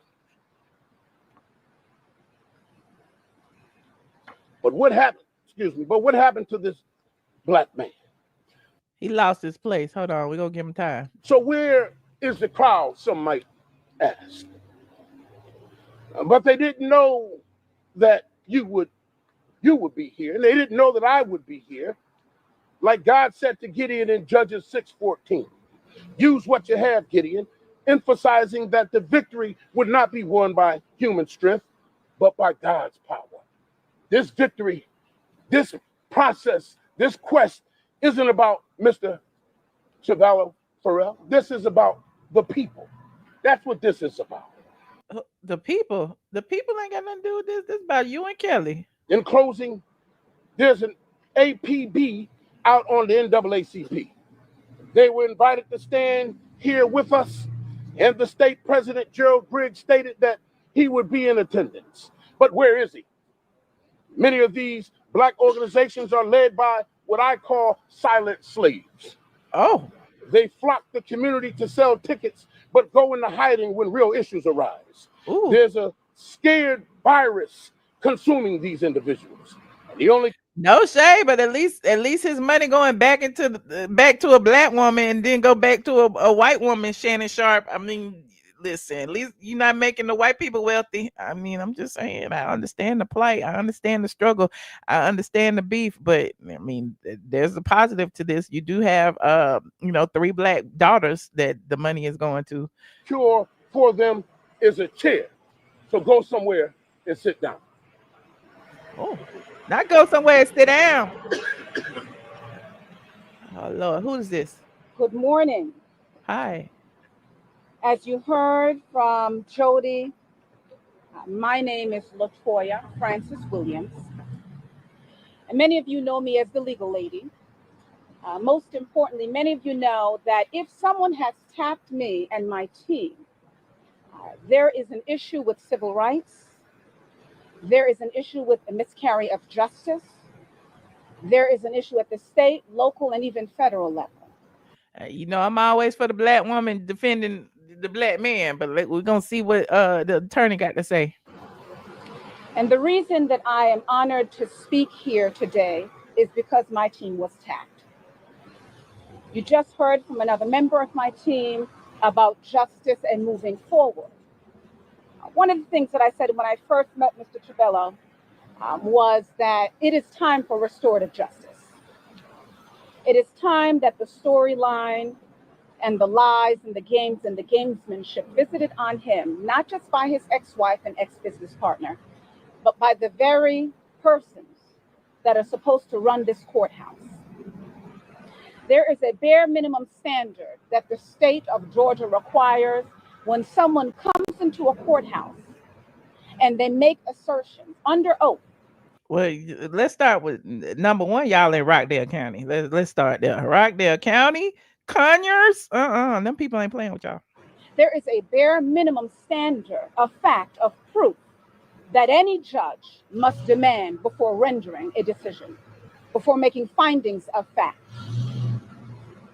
Not only did Judge Bills disgrace the bench with ignoring the bare minimum standard. They dragging the judge now, honey. Not only did the clerk of court, Miss Morrison, disgrace the office by ignoring the bare minimum standard, but the lessons that we have learned is that if it happened to my client, it has happened before. Now, this is really just the beginning, because restorative justice means, number one, we've made up our minds that suit is forthcoming. I mean, listen, y'all don't judge the man too harshly. He might have a case while y'all playing, while y'all sitting there talking about what he asking for and all this. He told you what he was asking for. He said that the Rockdale County judge and the authorities in Rockdale County mistreated him. They took things from him that they shouldn't have. That's what he's saying. He said he was held in jail from things that he shouldn't have been held in jail for. His civil rights were violated. Clearly,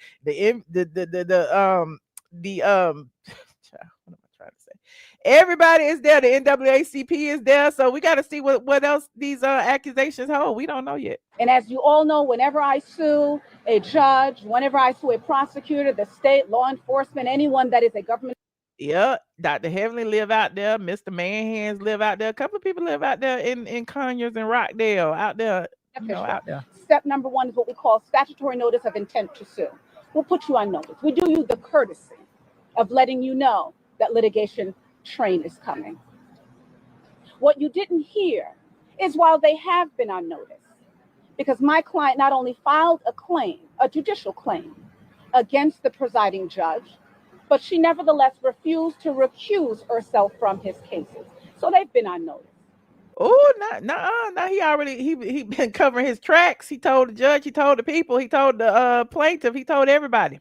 What you didn't hear is that before his ex-wife and ex-business partner ran to the courthouse with a bag of lies, she signed on the dotted line what we call an operation agreement. Now, why is this important?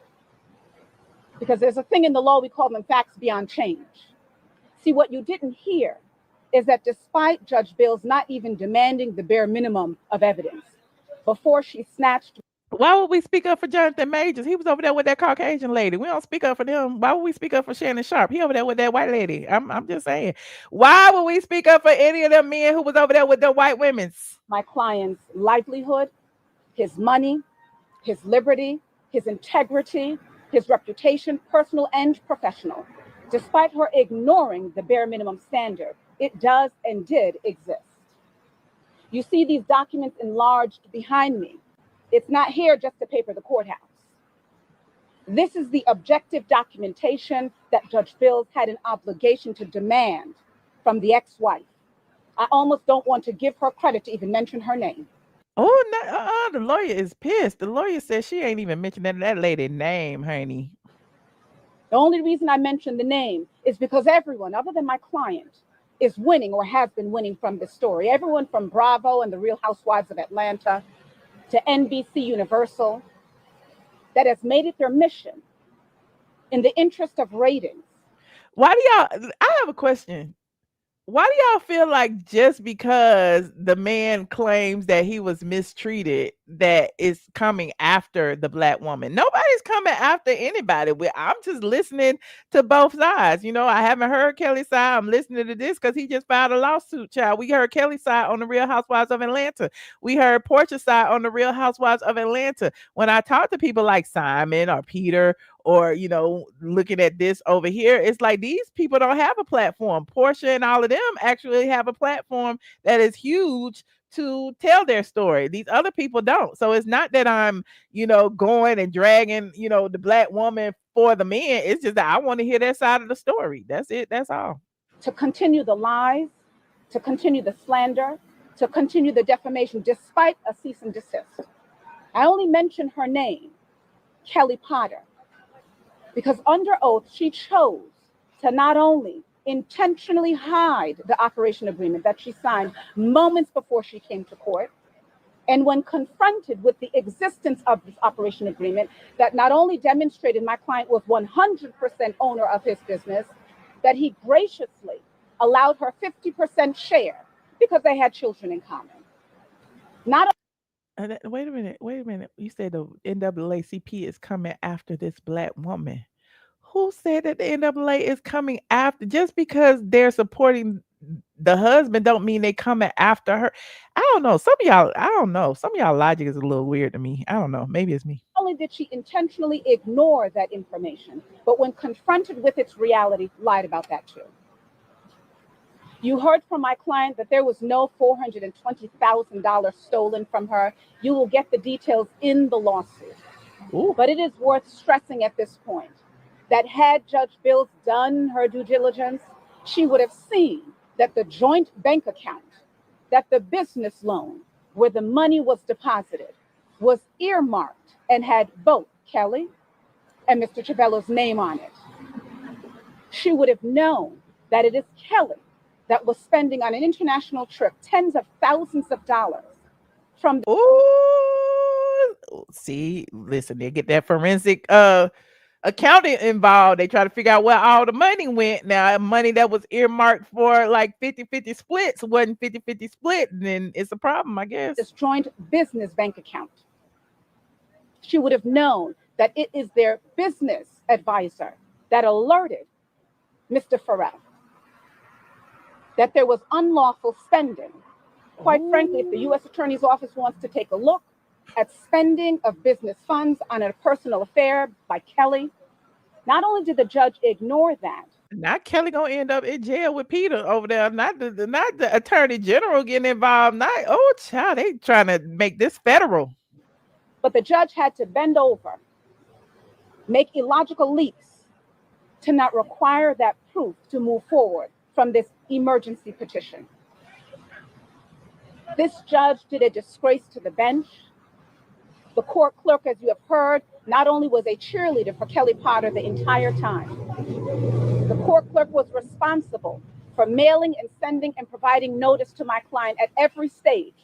Litigation he knew nothing about, as he was never served with this emergency petition. He was never served with the request and the lies and the degradation. Never. If legal processes were ignored, then that is a problem, whether it's male or female. I know y'all like, well, it's the man, he deserved it. But if he wasn't served, then there's step one. There's a problem. Nonetheless, the court had to bend over backwards to ignore this lack of jurisdiction, but Judge Bills did just that. And in those moments, snatched from my client his livelihood, his ability to earn income, his money, his very residence, his primary residence, his home, rendering him homeless. Wow. And then, despite, and the text messages show, Miss Kelli Potter acknowledging that the money that was removed from the joint bank account for safe harbor at the request of their business advisor to stop her from the continued unlawful spending. Listen, this lawyer ain't playing no games. I'm just listening. This is my first time hearing this. You know, I'm really into the legal. You know, I be pretending to be a lawyer in my head. I want to hear the case. I want to make an assumption, honey. I'm not an assumption. I want to make a judgment on all parties. I want Kelli to have a press conference next, child. Despite this reality, despite the acknowledgement in writing, in black and white, You're right, Radiant. Simon's jet lawsuit was voided because he was not properly served, and I don't know that they ever refiled. I don't know that they did. He came to court and insisted that somehow money was stolen from her. The truth could not have been further. The reality is she has gained. They waiting for the plane to go by. She has gained from Bravo. She has gained from the Real Housewives of Atlanta. She has gained financially. She has gained a friend in the clerk of courts. And if you follow the Facebook postings, which Ms. Morris has taken down since notification that she's being sued too. But wait a minute. She has risen to fame because this has been her storyline. My client is not a thief. My client is not a deadbeat dad. My client is an honorable businessman that literally started a pillar of this community. He fed the village from start to finish. And unbeknownst to him, a lawsuit was brewing. And yeah, I don't know if Kelli going to jail or not, but she's calling out some inaccuracies in court and some process errors. And she's saying that there are some things that, you know, wasn't lining up when it came to the finances. So I don't know. Unbeknownst to him. Listen, anybody can make allegations. Anybody can make accusations. Anybody can sit here and accuse you of doing X, Y, Z, but all of it has to be proven in a court of law. We don't know what's going to happen. Like, we can sit here all day and speculate and all of that, but we don't know. He continued to pay contractors. And unbeknownst to him, Kelli Potter insisted that somehow the money taken to put in safe harbor, the money put back before the very first day of court, was stolen from her. You don't have to be a lawyer. You don't have to be a legal scholar. You don't even have to be educated to understand that that, in fact, was and still is a lie. We are here today to talk about this path to what we're calling restorative justice. My client wants his name back. My client wants his money. He want his name back. Ike Turner want his name back. Okay, I don't know what's going to happen. Listen, is Kelli Ferrell going to be able to keep her name, or will she be Kelli Potter this season? We don't know. Money back. My client wants his reputation back. My client wants his children back. My client wants his integrity back. My client wants change in the system. My client wants the judge to be held accountable. And even the judicial complaints that he filed, he wants that taken seriously. If the rest of this dear community is to learn any lessons from what happened to my client, it is that you have to fight for justice. I submit to you all that even as we stand here today, as recently as last week, Clerk of Court Morrison had the audacity to telephone one of the members of this team and insist another lie, that they do not have another $74,000 from my client. Well, he claiming that that she got all the money. So I mean, maybe the child support issue was a moot issue where she took money that wasn't allocated to her. I don't know how this is gonna work out, but we shall see. For my client that the court forced sale his home, rendering him homeless. The proceeds were not given to him as was court ordered. The proceeds were put into this courthouse, forcing him to hire another. Is that what happened? Did he threaten her in court and was arrested on the spot? Is that what happened? Or is that what Kelli had told us? I don't know what happened. Somebody needs to tell me because I wasn't paying attention. Team of attorneys to get his own money, despite Georgia law saying that the sale of your primary residence cannot be held up and caught up in bankruptcy or even a garnishment proceeding up to a certain percentage. The court paid no attention to. Look, he not upset with the Atlanta courts. He upset with the Rockdale County courts. That's the country. That's Conyers. That ain't Atlanta. That ain't Atlanta. Don't blame Fulton County. Now, Simon Guobadia is upset with the Fulton counties. Okay, but Rockdale way out there. That ain't Atlanta. Okay, I'm just letting you know, people who not here. To that, the clerk paid no attention to that. And as we stand here today, again, we have receipt, we have proof that they still are hanging on to every red cent that belongs to my client. So as we noted, restorative justice is on the way. As to Bravo and NBC Universal, the defamation and the slander that they continue to benefit from, but not only telling and reposting in media. Not a whole defamation, pretty much. That's what it's saying. Like, this sounds like a similar lawsuit with Brit. Like, Bravo, them attorneys over there busy, child. And in print, the lies against my client. We have decided, myself and our New York team will file suit in the state of New York. But as to the defendants down here in good old Georgia, we're filing down here. So the next steps are very simple. Statutory notices of intent to sue. Once we're satisfied that notice has been received, the benefit that my client never got, suit will be filed. We anticipate that the clerk of courts will lie, but documents don't lie. I leave you with an old saying. The faintest ink is stronger than the strongest memory. So whatever this judge remembers or recalls, whatever Kelli Potter remembers or recalls, whatever the clerk of court remembers or recalls, we pay that no mind. The text messages, the emails, the documents, the filings, the lease agreements, the bank statements are inked. She said she got the receipts. She said she got the receipts. That's all I hear. You know me and receipts. She said she got the receipts. No matter what nobody else says, the receipts are written, honey. And so we look forward to not only the litigation, while we hope that the path of least resistance is taken, that Bravo stands up and listens to the call for justice, and they stop posting and reposting and defaming my client, while we hope the clerk of courts will come clean, while we hope the judge will atone for the wrong done to my client, while we hope Kelli Potter will stop posting and stop spewing the lies about my client. We don't put much faith in that. And while we are always prepared to negotiate, we are always prepared to litigate. So with that, that's what it sounds like. I thought they had filed suit, but it looks like they're expressing their intent to sue and basically laying out, you know, what they have and what their arguments are. And she just said they're open to negotiations. So they did a whole press conference. They got the NFL, the NAACP, the attorneys, they got the husband, they got the preacher, they got the pastor, they got all these people there, they got the family members, they got everybody there, child. We got to see what's going to happen. I don't know.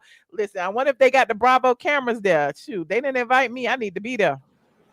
If anyone has any questions, we'll take one more before we have any questions. Do you want to do a question in return? Okay. What's happening at the end? So we're going to hear from Dad, and then any questions we'll move forward. I think they got the pictures of him and the kids. Hold on, it say the Rockdale County Court and Judge Nancy somebody Hashtag justice for Cheval. Then they got the violations. I can't see the other side. The violations and then something. I don't know what that right there too small, but they got pictures of him and his kids right there, child. This is a mess. So much. Oh wait, it's a hold on. It's a violation, improper service of process, denial of right to cancel, business and home stolen, and wrongful incarceration. Okay, so they got the violations listed on the poster board right there, and they got pictures of him and somebody. I guess that's his daughter up there. I don't know what's on that other poster board, but yeah, they not playing, child. I don't know what cameras were there, but look, they Atlanta News First was there, okay, front and center. They called somebody to let the news know that they was about to have this press conference, okay. So Kelli, I mean, you know, Kelli got her storyline lined up now that her husband has did a whole press conference, and it seems strategic, even if it's just him being strategic, because they would clearly have to talk about it if, you know, it's on the news and it's going viral and people are talking about the press conference and stuff.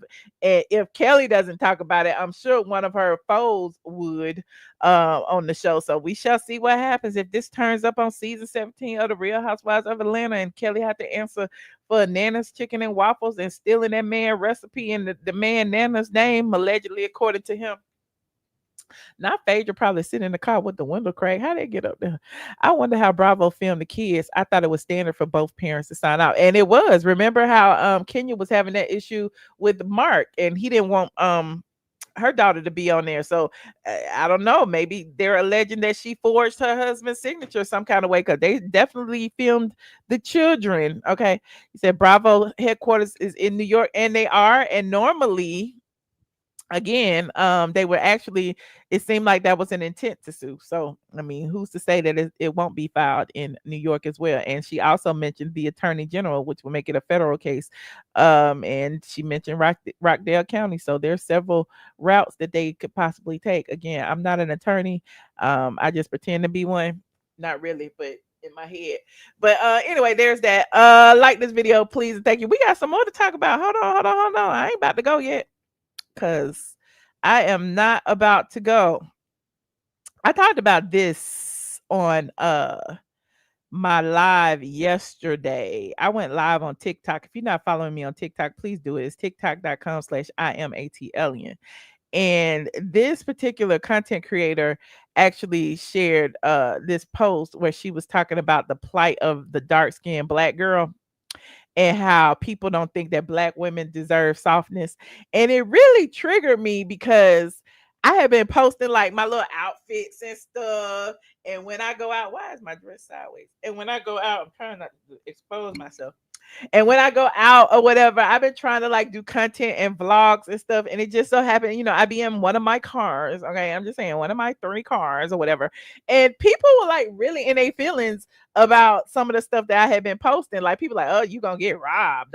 Why you bragging? All this stuff. And I'm like, what have I ever bragged? I'm not sitting up here bragging. When do I brag? In fact, you know, it seems to me like most of the time I be trying to explain away my blessings, which is weird. And so I saw this and it really struck a nerve, and I wanted to play this to those of you who might take this. And again, I got some more things to talk about, because we also gonna talk about Junkie Dineva, Kelly Price, and Tamar. Hold on. So this is what I want you to hear. Can y'all hear it? But from the perspective of a dark-skinned Black girl who kind of has it all. My credentials, more of my credentials. This is the face card. My ass is also fat and I have no waist. People hate me for no reason. And it didn't used to always be this way. I am a nerd. Like, I was one of the anime girls growing up. I still am. I took a while to grow into my features. And that meant that I'm a nerd too, child. Like this video as y'all get in here. Like this video. And y'all know the drill. Copyright disclaimer in section 107, the Copyright Act. Shout out to Shirley World MD. Okay, y'all go follow her. For a really long time, I was not threatening. I was the Black best friend at my predominantly white institutions. Nobody ever had a problem with me. And then I had the audacity to pop off. Look, I have been writing and drawing my entire life. Like, I have a little book that I drew when I was 6 years old. The first time I wrote the end on a novel, I was 10. I have been working on my medical career my entire life. Like, I'm not new to this. I'm true to this. It just took a little while for the fruits of my labor to become evident. Almost immediately after. And that's what I said. I've been doing this for 20 years. And I know I'm just like piggybacking on her story, but it just really triggered me when I heard this. I'm like, oh my God, I feel her pain. I started gaining some notoriety. My Instagram following started growing, my book deals, etc. The vitriol began to pile on. But people will find creative ways to villainize me because honestly, deep down inside, they don't think people who look like me deserve to have it all. Especially if they don't have it. It highlights their inadequacies. It makes them feel bad about themselves. People don't believe Black women, and especially dark-skinned Black women, deserve softness. And so it comes across as false or unearned to a lot of them. They most certainly think we don't deserve admiration. But if you shine a light as bright as the one that Alandra shines, you can't be ignored, and that makes them so angry. Just throwing my 2 cents into the whole Ace Alandria situation, but from the perspective of a dark-skinned Black girl who kind of has it all. My credentials, more of my credentials. Did it start over? This is the face card. My ass is also fat and I have no. Oh yeah, it started over. But yeah, I just thought that was interesting because, you know, I had posted my little tiki-takis. My little shorts and stuff, and people like really in their feelings about it, and I didn't understand why. And I was like, oh, y'all saw my car. And it's crazy because, again, like I was saying on TikTok yesterday, I was like, I halfway be feeling like I need to explain like the reason why I have so many cars and the reason why this, that, and third. And I'm like, I'm gonna stop explaining. I don't even know why. I got it. I earned it. I bought it. It's mine. People mad. People be in my conversation. Why are you spending all that money? Why are you doing this? Why are you doing that? How y'all know what money I'm spending? What do you know what's in my bank account? I'm just trying to figure out why y'all so mad. So it was just a random, you know, trigger moment for me. And that being said, you know, people also tag me in this Kelly Price situation. Well, Kelli Price has been, look, Kelli Price is a dark-skinned Black woman, heavy said, be talking, people be dragging her, and now she over here dragging the people who support her. And this made me feel a ways too. Now, I don't know how long this is. I hope it ain't too long. It's on Live Bites. It says Kelli Price flips out on DEI women and men leaving vile comments on her post. Now, I can't say this, Kelly. I'm gonna save it to after I play it. Hold on, let me play it for y'all. Like this video, please, and thank you. Here go what Kelly had to say about y'all. Women, you are some of the most nasty, disrespectful people. But any man that feels that he has the right to disrespect a woman that has never done anything to them because they want to feel whatever and they realize that they will never have to say what they say under a picture or a video of me, something that is nasty and hurtful, and you want to put it there, you do that because you a bitch. I mean that from the bottom of my heart. Before I was saved, I was a Black girl born and raised on the south side of Jamaica. So let's make that abundantly clear. Oh my. That's number one. Number two, to you women activists out here, you DEI hires who get ready to lose your job, if you haven't lost it already, because guess what? I haven't lost mine. And I'm not going to lose it. Because while you fighting up for... Not you coming for the women. Not you coming for Black women that are, quote, DEI hires. What is you, a low-key Trump supporter? Where did that come from? That is nasty. Somebody in another culture to get your job, God gave me my voice. And yes, Black women, you are some of the most nasty, disrespectful people. But any man, I'm letting you have it right now because ain't nothing you can do about that. And while you looking for a new job, I'm still going to be selling out theaters and venues looking like a fat slob in clothes that you said that I look nasty in.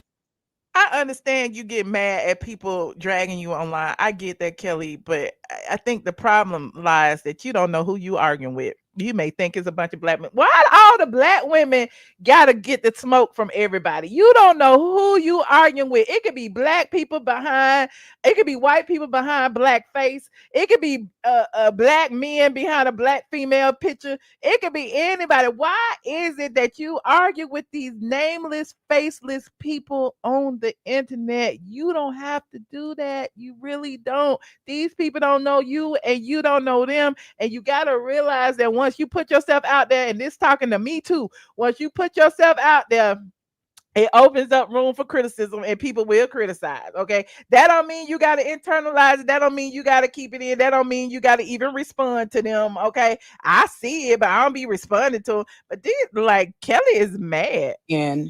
And my feet are so damn big, and who dressed me, I'm still gonna be making my money. I don't even do this, but I'm so sick of black people and their bullshit. I'm saying what I want to say. If you got a problem, that's black people. She took it back. It's not black women, it's black people. It's just all y'all blacks, all y'all DEI hires, all y'all people who got jobs. Problem what I'm saying, and you know, Lord, pray for me, because I'm not there yet. I'm not there yet. Okay? I'm not there yet. Black women, you are some of the most nasty. Find yourself, because a degree does not give you class. Find yourself, because a degree ain't going to get your stupid ass into heaven. Find yourself, because being a keyboard thug on social media ain't going to do nothing but get your ass whipped when somebody walk up on you that don't know, that you don't even know is watching you. I said what I said. What? Find yourself. Who you talking to? Who is she talking to? Child, I don't even know. She must be talking about somebody she know, because how she... Did she be stalking the people's social media pages when they say something bad about her? I did that before. I went on somebody's page and like, child, she over there looking tired with them 4 kids and that man who looked like he ain't about shit, like tired. Like, why are you even arguing with these people? I don't be arguing with them. I just be sitting back laughing. I'm drinking my coffee. But she is mad. So they were saying that I was turned off after her first sentence. And you are the prime example. Look at how evil you sound. It's like, yeah, and it's the vitriol for me. It's the vitriol. But speaking of vitriol, okay, y'all listen. Listen. Junkie Dineva, y'all know it always comes back to this, child. Junkie Dineva, child, and then dragged all y'all from here to eternity. Yet again, he sounded just like Kelly Price, because I wasn't gonna give her too much. I was just gonna leave her over there.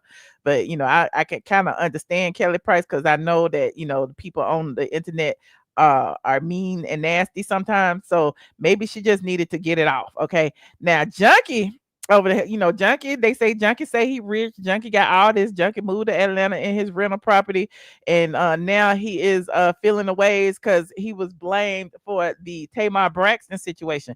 Now a bunch of y'all came up here talking about I owe Junkie an apology, like, and I need to tell you firsthand. I'm gonna look y'all straight in y'all face. I don't owe Junkie shit. I don't owe Junkie a damn thing. And there's other people over here. Junkie live rent free in your head. I'm like, Junkie don't live rent free nowhere, not even in the house that he paying $4,700 a month for. Junkie does not live rent free over here. Every time I talk about Junkie, I get paid. Just like Junkie said on his platform, every time he talk about Tamar Braxton, y'all are paying him for his pain. Every time I talk about Junkie, I'm getting paid. Okay, just know. Okay, just because y'all ain't super chat me or whatever, don't mean this video ain't monetized. Okay, but anyway, I'm digressing. So over on Junkie's page, he responded again to Tamar Braxton. So Tamar actually had been posting little things and little subliminals, and she basically said again that, wait a minute, what did she say? She said shitty friend. Hold on, let me send this to myself. Yeah. She been throwing a lot of shade lately. I live for it though. But he responded again, begging and pleading and begging and pleading. But I'm gonna show you what she said. Hold on. Where is the other page? Is this it? Okay. So she posted this right here, basically threatening him and saying that she was going to sue him for defamation for all the things that he's been saying and doing online. Okay. She said, can y'all imagine living this amazing life and still wanting to go to yard sale? Okay, that's different. Oh, here it is right here. Let me put this up here like this. Like this video as y'all get in here, please, and thank you. Like this video. She posted this right here when Junkie, I guess, has said that she did not pay for his party and that they went to V12, and you could see the Tamar behind them with sparklers at Benny's place when they walked in with the owner, and he was walking in the back and he claimed he didn't really want to be there. And so she said she did pay, and she posted a receipt. She said, shitty friend report. Next time I'm called a liar, it will come with a lawsuit. Enough is enough. Please leave me alone. Okay. So she posted a picture of herself in the hospital. And that picture in the hospital, wait a minute, let me zoom in on that. The picture in the hospital, she said, defamation is a serious case. And then she tagged the doctor, and she said, and I take our reputation very seriously. That's what she said. So I guess she is threatening a defamation case, and she tagged the doctor. Okay. Now, in addition to Junkie saying that she was a shitty friend, okay, she said shitty friend report. And next time she's called a liar, she posted a receipt from Ruth Chris. I guess that this is. Okay. Ruth Chris Stakeout. Okay. So I'm saying bars and taverns, and posted August 17th. I mean, transaction date August 17th. $417.66. Okay, they was over there on Peachtree Road. Okay, so somebody said, honey, Miss Tamar Braxton is pulling out receipts of her own after being called a bad friend and more. She's also threatening a lawsuit. So there it is right there. So she actually, I guess she paid for his birthday dinner and not the club. So I guess after dinner, they went to the club. They spent $400 at Ruth Chris, and then they decided to go to the club, and the club probably was free, okay, because it was promo, okay. But she's been, he, I guess, clap back at that, and he's being dragged for his clapback. Hold on, I'm gonna play it. He's being dragged for his clapback. Hold on. Like this video, please, and thank you. Like this video. Y'all know the drill. Copyright disclaimer in Section 107 of the Copyright Act. Allowance is made for fair use for purposes such as criticism, comment, news reporting, teaching, scholarship, and research. What are we doing, ladies and gentlemen? We are researching. Now, the girls in the comment section on this video right here, apparently it was streamed yesterday, the day before yesterday. Okay, September 2nd, yesterday. And the girl is in the comment section was saying that he is beefing with all the women. He said all the women you had beef with have had high salaries, didn't go to work, and look how they treated you. A salary had nothing to do with someone's character. You should know that. This in the same audience that stood behind you while this mess was going on is crazy work. Hold on, let me hear what he said. Hold on. Is that the right timestamp? All right, let's see. Hold on. Let's see. Or whatever. And I didn't want to alter her insurance and stuff too much because it's working. Okay, will kick in and pay. I was just reading over some comments, and it made me coin a term, and I don't even know if this is already a term that's coined, but the term that I want to coin is weaponized misogyny. This situation, and just for clarity, this is so weird. This is so weird. We're gonna listen to it though. Y'all like this video, please. Thank you. Like this video. This is his response to all the people who said what they said about him, and him begging for an apology. Hold on, we're gonna listen. Hold on. Next set of commentary is directed specifically towards people who was born with a vagina in between their legs and their butt. This comment is specifically for women. And it just amazes me. Oh, you said it's at the 19-minute mark? Thank God. I didn't want to listen to all this. Hold on. But you a man arguing with a woman. But you a man arguing with a woman. Just like a punk. Just like a faggot. But you a whole man. I never respect him. He a whole man. He a whole man arguing with a woman.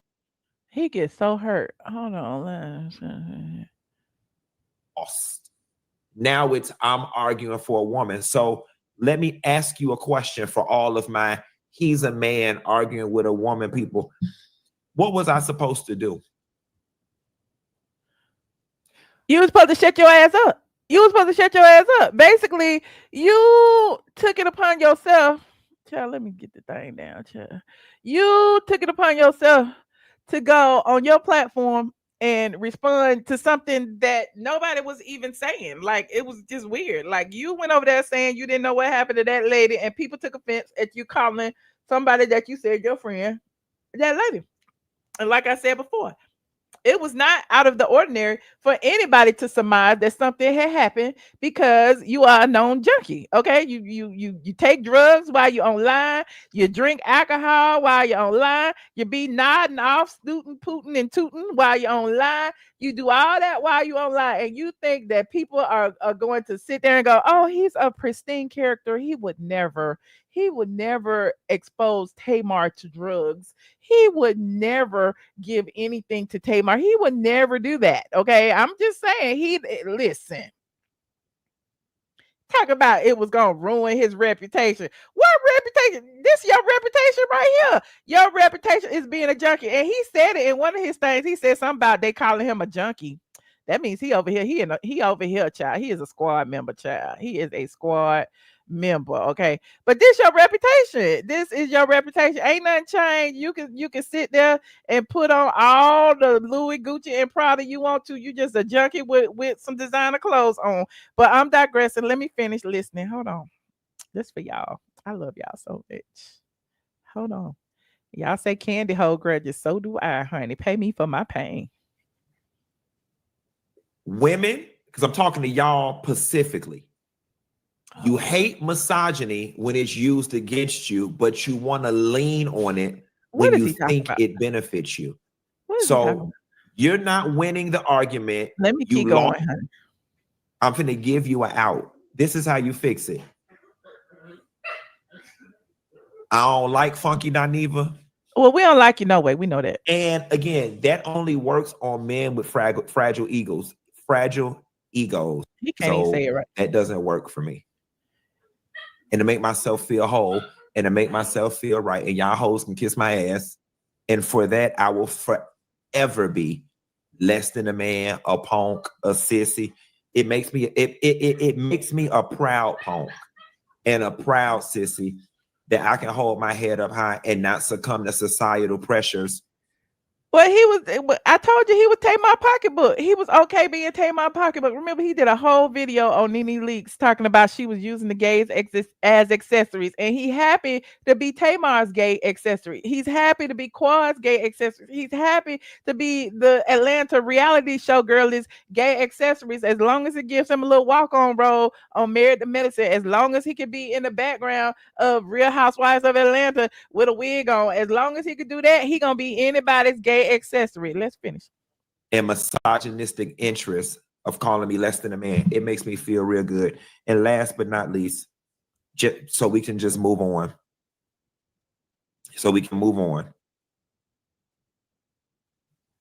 You will never be able to hurt my feelings or browbeat me into submission, and you don't live the life I live. I'm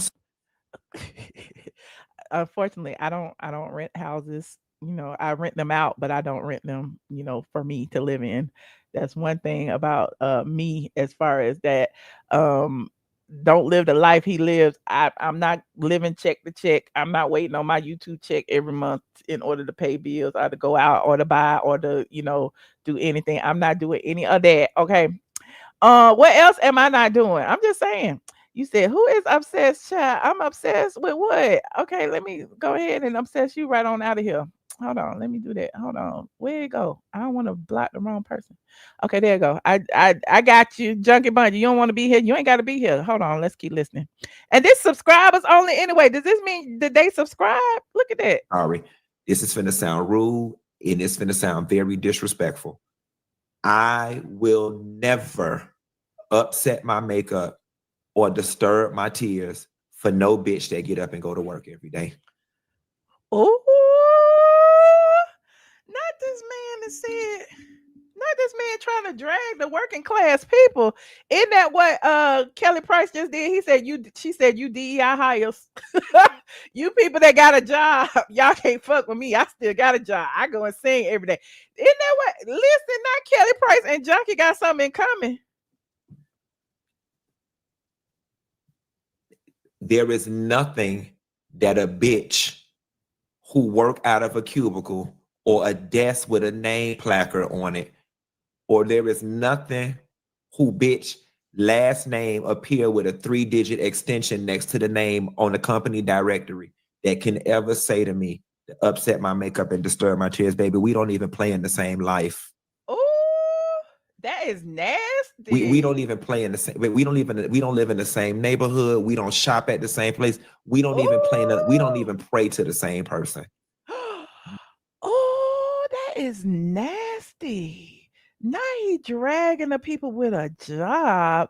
Not him saying that y'all don't live, that y'all can't rent a house where he rent a house at, that y'all can't go out to eat where he go out to eat at. Not him saying all this to the people that support him, that are literally sitting in their desk jobs watching him. Oh, that is nasty work, honey. Child, this y'all Black King? I live for it though. Hold on, let me finish. We ain't even got the same guy, bitch.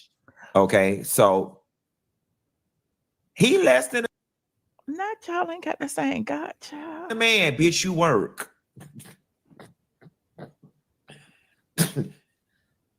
Bitch, you typing that. Ain't you working right now? If YouTube was to go away right now, he'll be somewhere at the damn homeless shelter. Isn't he working right now? What the hell? Isn't this what we call a job? Well, I mean, I do. I have an LLC. I don't know what he get. But isn't this a job? I mean, isn't this what we pay taxes from right here? Like, aren't we all working? I'm just confused. Like, this is nasty work. And from a $53,000 a year job. Yeah, we got mortgages, Junkie. We got mortgages. We ain't tearing up nobody else's rental property like you, child. Okay, girl.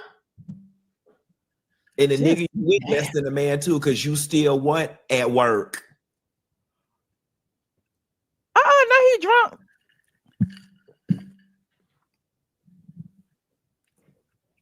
I get tired of his face. Oh, yeah. No, he drunk. Thank you, friend. Moving right along. No, he drunk, child. Is engaged. Oh, let me move it. Let me take this out, child.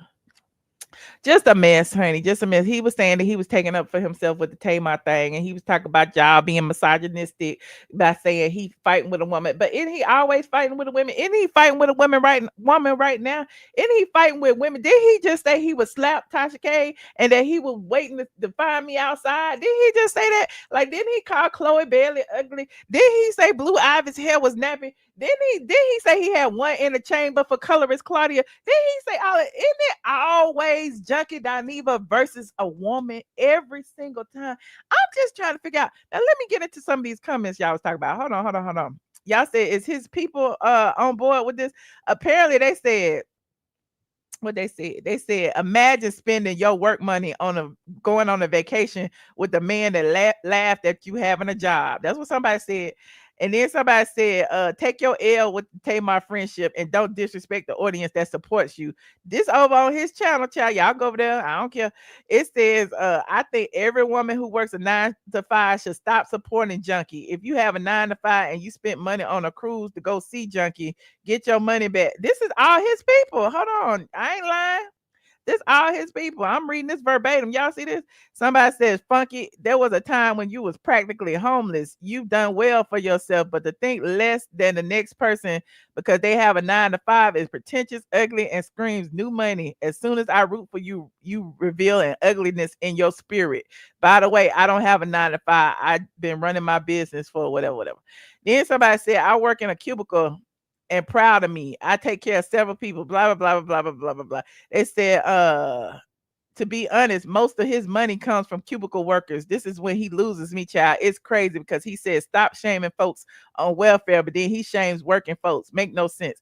Then somebody else said he's an internet personality who's mad because he had to end his relationship with a C-list celebrity who wronged him. So he's insulting his followers who go to work. Okay.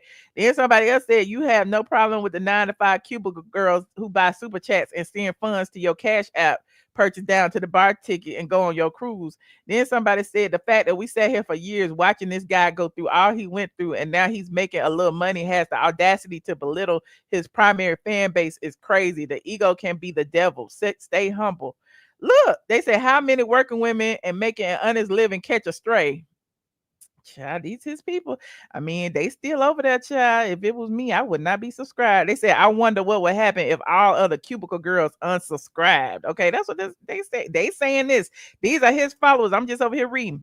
This was disturbing, as most of the time I agree with Junkie. We all have the same God, and how dare you say that? During the whole duel with Tamar, we were many women who agreed with you, as I did, and never thought you did anything. You sounded very bitter in this show, and I am disappointed.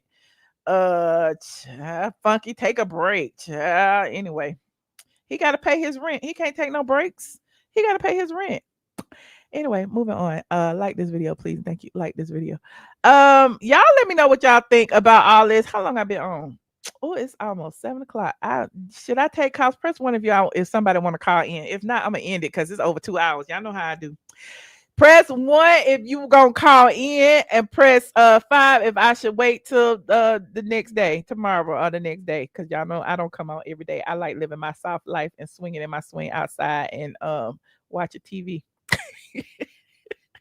Okay, y'all gonna call in. Okay, Junkie Bunch, y'all let the Junkie Bunch call in and defend their king. Okay, you know, I've always said that he is trash. Okay, one thing I know for sure, if somebody shows you who they are, believe them. Okay, and like y'all keep saying, like he's upset over Tamar, you can't slap nobody and tell them how mad to get. Same thing with me. He told y'all to tell me to get over it. Okay, listen, Junkie is a hypocritical crackhead, allegedly. Junkie is a hypocritical crackhead. Like he tells y'all to do one thing and then does the other. Okay. He had all of his Junkie Bunch come over here and want to type hashtag 10 years in my chat when it's been 8 years, but that's besides the point. And tell me hashtag get over it. But yeah, he over there whining and crying because Tamar won't pick up the phone. Okay. Y'all let me know. I've been telling y'all the truth. I've been telling y'all the truth for 10 years. I told y'all he was trash. I told y'all he didn't like you. I told y'all he put on wigs to mock you, and like he pretty much says y'all are the scum of the earth, black women, but he praises white women. Okay, he wants to be a rich white woman, not a rich black woman like me. He don't want to be a rich black one. He would never want to be black. He want to be white, honey. But anyway, I'm digressing. Let me show y'all my TikToks while y'all. I put the link in so y'all can call in. Like this video, please, and thank you. Like this video. And shout out to LaTocha, because LaTocha been reading Junkie, honey. LaTocha went on Ray Daniels' podcast and was reading Junkie. And I'm like, dang, Junkie getting read left and right in these Atlanta streets. Left and right. Hold on, let me show you. This is what I had posted, and the girls was mad. This is what I was posting, and the girls was mad. Hold on, let me see. I don't know if I could do the music might play. Hold on. I might have to turn the music out. This one when I had on that brown outfit the other day. The girls was mad. They said I was bragging. I'm trying to figure out how was I bragging when I just literally just posted selfies. And then they got mad at this one right here. Hold on. They got mad at this one right here. This was August. And I said, I wanted to read the caption because the caption is actually better than everything. I pretty much said in the caption, where is it? Hold on. I can't even get in there. I said that it was all a dream. Started the month off in Tennessee with my mom and ended it in Atlanta with friends. Every day of my birthday month was a blessing, and I pray that these good vibes continue forever. And this was just all my little selfies from all year. I was at my mama's house. I had the squad meetup. Shout out to my squad. I was at Noble eating with my neighbor. Child. I went out again. Child. I just was taking pictures, selfies like I always do. Okay, Biggie was in there. Okay, my mama backyard was in there. like you have to slow it down to see all that stuff. But it was just a montage of August, okay. And so I just be posting my selfies and showing, what's going on over here. And then I had a loaner car, and I said I was a Porsche girl because I was driving a loaner car. And there's that. But I love me a Porsche, and that's all I'm ever gonna drive because I am a Porsche girl, and so be mad, okay? Anyway, hold on, we got people in the back. Shout out to the squad. Hold on. Shanae, hey. Hey, Michelle. How you doing? Good. Okay, so three things. Okay, Kandi and Phaedra. What I don't like what Kandi does is she don't like the question to be asked to her, but she answered. It's weird that she forgave Portia after 2 seasons, but she won't sit down with Phaedra. And the only reason why I feel like she don't sit down with Phaedra is because real tea gonna get spilled if they get into a actual blow up having to sit Phaedra down. know her dirt. Phaedra know her dirt. So I feel like she's trying to avoid that conflict. Back when I was cool with Phaedra, I just got to drop. Back when I was cool with Phaedra, I ain't cool now, so I can feel like I could talk about, because Phaedra used to be my attorney. See, she has attorney-client privilege with me. I don't have it with her. But she had said back then when we was talking about Kandi, she said Kandi was like, it was wrong for Kandi to hide all of Apollo stuff, because she was like, she don't know what I needed. Like, she don't know if I needed to sell the stuff to feed my kids. Like, my man is in prison. We ain't getting no money from him. She don't know what kind of financial situation I was going through, and yet she kept all of Apollo's things, his 3-wheeler, his motorcycle, all this stuff in her garage. And the way she found out was a mutual friend told Phaedra because they wanted to buy it. Oh, right. And I feel like that was kind of snakish, the way how she did with the Apollo. First of all, she wouldn't want nobody to come in between her and Todd, matter of fair. So she should just stayed out and just been like, what, Apollo, to be honest, we can't hold it over here. Phaedra, my girl, I don't want to get between that. She should just did that. But Kandi messy anyway. And then Kenya, I think Kenya Chaos finally caught up with her. I don't like to prey on people's downfall, but sometimes life has its way to humble you. She done talked about everybody and they made me on that show, and she done did some nasty thing, even to Tanya, and Tanya wasn't even that bad. Kim Fields, people ain't like Kim Fields, but Kim Fields was who she was, and Kenya had no business treating her the way she did. All her chaos finally done caught up with her, so now she got to eat humble pie. And then with Junkie Dineva, she'll want to believe it though. She's sitting over there doing all she can on her little YouTube channel, but ain't nobody really watching that. That's true. And it's then sad too that she's such a big star. She can't get like 100,000, whatever. Not to say, my numbers is all that great, but I'm just saying it's Kenya Moore. She should have millions of views. You know what I mean? That's because people be fake supporting. They like to sit behind the keyboard like they really like her, but when it's time to really actually support and push products and pay for them, they really not doing that. You're right. They're not doing that. Okay, and my last little review is Funky Dineva and Tamar. Okay, so my thing with Junkie, like you said, if he would have shut his mouth, it wouldn't even grew legs. His chain of events was messy. You know what's crazy? And I'm sorry to interrupt you. I just want to say this. I was on the phone with another blogger when he had said that, when that lady thing came out, because I saw it on No Chaser, right? And so, we was in DMs talking, and I was like, he said, what? He called her that lady. They were supposed to be friends and yada, yada, yada. And so I said, I'm going to go on live and say he had something to do with it, because it was like 2 and 2 equal 4. Like, if I'm going to drag, let me drag. I ain't had no shame in it. He said it first. If he had not went on his platform and said what he said, I wouldn't have never talked about it, because I don't even talk about Tamar like that. And he was over there smirking about the whole thing. But my whole thing is the chain of events.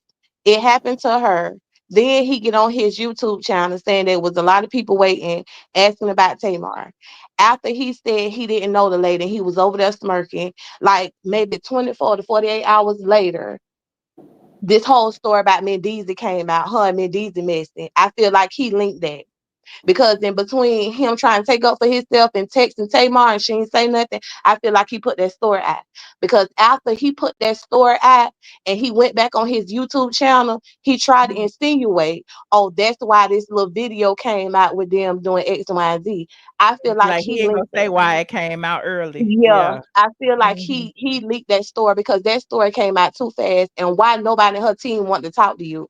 It was just too much going on behind the scenes. Yeah.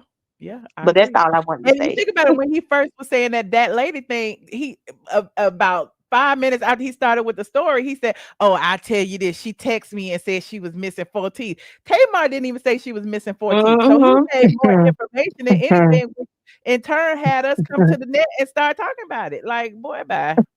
Exactly. He started the mess.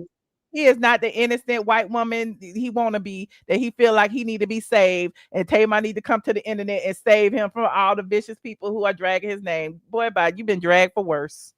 Exactly. He been ranting about this for 40 days and 40 nights. So it's just time to let it go. He ain't gonna get the apology and move on.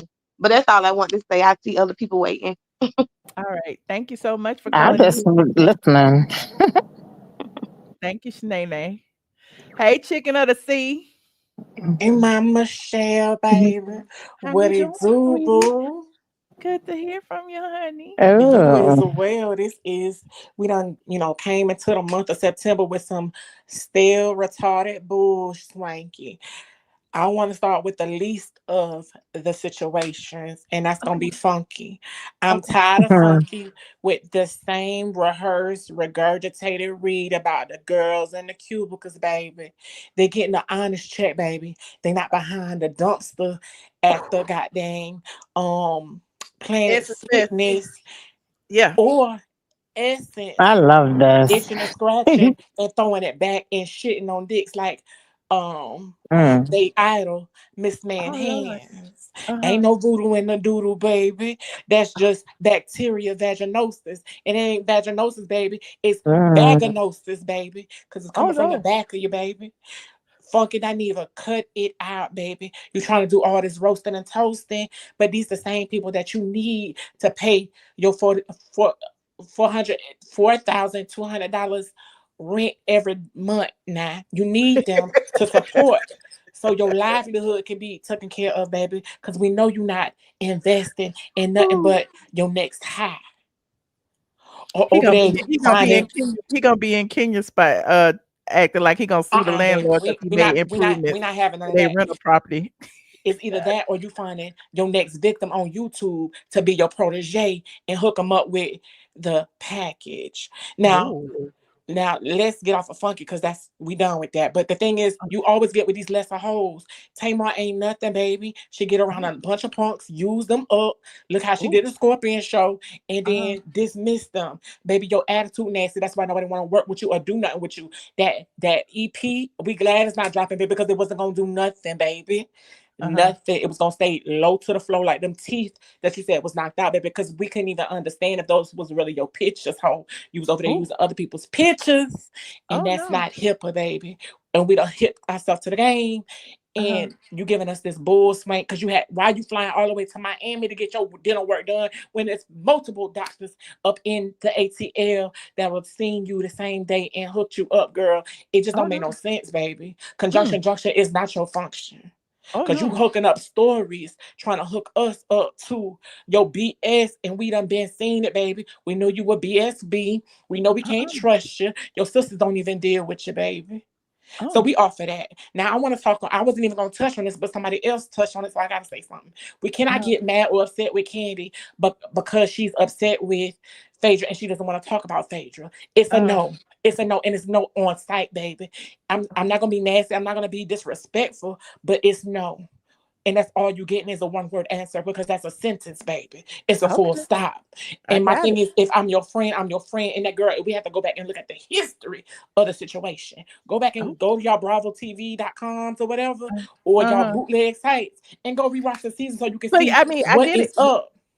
There was no loyalty with Phaedra. She was doing. There was no loyalty with either one. Now let's not forget, Kandi was not a good friend to Phaedra either. Kandi was a good friend to Phaedra because she didn't really lay it out the way she could have because Phaedra was over there giving people pill meals. Okay. and Kanye's. I think it was even. I think, when friends fall out, baby, I you just think don't like it's Kandi, so on you and saying it's popping. not And I think Phaedra actually did that to get back at Kandi for Kandi being a bad friend to her. So even though, they both was wrong in the situation, I think that, Kandi played it a little differently. No, baby. The thing is that Kandi could have really lit it up, but she just put that girl on permanent park for those years that she was not on Bravo TV. But at the end of the day, that's not even a conversation that can be had, baby. You try to take my livelihood. You try to put me in the same sentence with a Bill Cosby. And we're not talking about for accomplishments. We're talking about for stealing the pussy. I'm not that type of girl. So Kandi is well within her right. And I appreciate Kandi for being a true friend and talking about her girls, because she saw an injustice. If one can do wrong and they get put to the side and out to pasture, then the other hoe that's been on all the porn sites should have been off the show too. But it was cheaper to keep her because she was stuck for $50 and that's it. So you got a quickie, a quick meal, a quick pumper, and y'all was satisfied. But the thing is, y'all did irreparable damage to the brand, baby, because y'all letting any type of individual come on. Y'all don't open up the door for loving hip hop girls to come on to the show. It's just ridiculous, and that's not what we want from our girls. We want some aspirations. We don't want to know how to be on our knees for this one, that one, this rapper for $50. We can go to the next, hood and see that type of action. Okay. We don't need that, baby. And then lastly, I'm so glad that these men is fighting back, Michelle. These men said we is not gonna be no Peter Thomas. We ain't gonna be no damn bitch. We're gonna stand up in this courtroom and we're gonna speak our minds because we the storyline and you gonna pay me for my pain, baby. Mike You Hill using at? my name, huh? I said, where Mike Hill at? Ooh. Well, he too busy. When he done got engaged to a younger thing, baby. I know. He said he was tired of fucking fibroids, baby. He said he was tired of the listen, I ain't gonna be mad about no fibroids now. I got we ain't talking about the fibroids. But I'm just saying, Mark Hill said he wanted some Aquafina. He didn't want to sit on no Captain. He didn't want to stick nothing in no Captain Crunch, baby. He said his spoon was too little. But when it comes to these men, I'm glad they fighting back. Kelli, this is what your ass get because you was not telling the full truth. You telling half lies, and your baby daddy is coming after you. But I can see that she probably is trying to get her kickback because that man made her have sick kids. And because her kids always gonna be sick and gonna have to ride around in a handicap sticker vehicle. That's why she was able to come out with these half-truths and have these people believe what they believe in about this man.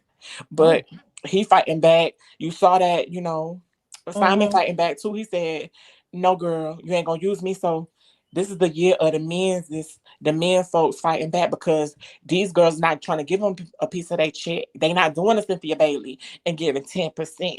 These girls just trying to get away with just using their names. To get they stuff lifted up. But I pray that, I pray Kelli gets off the show because she wasn't a good pick either. It's too much flip-flopping, baby. And if we wanted to see flip-flop, love the flip-flops, we could go watch the show with Rashida and Andy. Simon said he rich. Simon said it doesn't take too much to bring excitement into my life these days. Even the simple joy of unveiling a new car.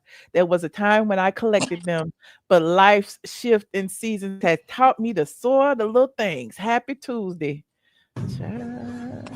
What's that? That's a Range I love Rover? the presentation, guys. It's a Defender. I don't know what that is. That's a Land Rover. That's what it is. Yeah, it's a Land Rover. Get it, Simon. Nice. You like it? But my question is this to you, Michelle. Look at that. How is they fighting for money that he don't legally have to pay because he's not a resident of the United States anymore? How they fighting for that type of money? Ask Portia's attorney. I guess she feel like, they can get it some kind of way. Clearly. Sadly, I feel like Portia about to have a whole Lisa Ray situation. Ain't nothing gonna be there for her the to attorneys are the ones that's winning. Yeah, because she got to come out of pocket and pay that bill. Either way. But she know what to do to get that money. Find your next hookup, Portia. Lord. All right. Juice. But thank you. Thank you, friend. Thank you for welcome. calling. And you know what you got to do, baby? Do what? Keep it what? Straight from the A. Yes, ma'am. Bye. Thank you. Hey, Crystal. What's up, friend? Oh, I muted you. Hold on. How you doing? Good. How you doing? I Oh see your yeah, little you did mute me. I see I your just wanted to call and say hi. Huh? I never get to catch you live. Oh, well, thank you for catching me. Yeah, so I wanted to call in. Okay. Yeah. But yeah, I like your channel. I found you a long time ago. When I was looking for some information or RHOA, because my girl is definitely needing. So I hang around for all the good news and the shout outs and everything she's doing and all that kind of stuff. So I don't like Kandi. I don't like Kenya. So we're all in the same boat. Portia, I don't dislike them. I just like calling people out for wanna- their shit, though. You know, I was Kandi. hoping Go ahead. I was hoping that Portia, Phaedra, and Nene had a show. I think that would have been like a one of those Girls in the City or one of them type of shows where they go out and hang out, you know, and living it up. I thought because they funny together. They're hilarious together. They are. They know how to play off each other energy. They all comedians, all three of them, and they would have made a good show. And that's what makes the show so good. You know, the ensemble of them bouncing off each other. Like right now, like, we don't have no Like good. Kenya was nasty. She don't know how to give shade. She hits so low. It stings. It just hurts. It makes you not like her. And that's from that pain from, probably growing up because she just hit too low. And I think if she didn't act like that, she probably would be a better, person to be hanging around with. She just nasty. Like who puts up pictures of people? I don't care if they was fake. Like who brings anything like that to her own, showing and stuff. Her business opening. Like that's just that's just below. That's nasty. So I don't dig her. And Kandi, I just always felt like she was jealous of Nene because they were saying she was rich. I remember that one time she went to Miami when Nene was looking at the house. She was like, how's she looking at a $9 million house? And I'm like, why do you care? Why do you care? Like, how are you counting her money? But yeah, she never forgave. She never forgave Nene. She never, ever. I don't care how many times she pretends that she say hi to her and speak to her. She never forgave Nene. All from the very beginning, season 2. Never, ever. Because Nene is over the top. And she's over her. She's too over her. Kandi want to be over top. Kandi want to be Nene. Oh. She want to be, she wants that. And she can make money. She know how to make money. She turned that Phaedra crap. She need to break Phaedra off some money. She turned that Phaedra crap into a money. She took Cynthia on the road with her, put Cynthia in them strappy bathing with those body suits, and they was doing all them sexy dragon dungeon dancing and nasty shit. She wasn't a bit more broke up over that. Not a bit more. She turned it into money. Okay. Everything she turns it into money. She know how to make money. They need to really be friends kind of with her. They can go on Broadway, do all kinds of stuff with Kandi. Kandi now make money. So, but I just don't like that you forgive some people and you don't forgive the other people. She forgive everybody on that show. She forgave everybody on that show, but not Nene. What did Nene really do to her? Not Nene and not Phaedra. Yeah. Phaedra and Portia said it. Portia had to repeat that shit. Yeah. I wouldn't repeat it. If she told me that, I wouldn't repeat it on that show. No, I would not. So Portia, you got to take some responsibility of what you repeated. You have to. And I like you, Portia, but Portia, you really doing too much. This last couple of years, I did. I mean, the real Portia came out. Simon, but I was like, why y'all break Was he? You know what? I'm gonna tell you. Was he cheating with Akon's wife? No. You sure? Why Portia unfollowed her during that time when they first and they was all hanging and she was no. Yeah, he works with Akon too. They're business partners. Yeah, I'm sure. No. Okay, I know. Well, I know. What made her run? What made her run over there and run back? Who, Rosie? When she said no, Portia. When she ran over to Dubai and then she ran back and then she filed for divorce. What did she go over there? Somebody said he didn't have nothing for her. He was with another woman. Can you hear me? Can you hear me? Yes.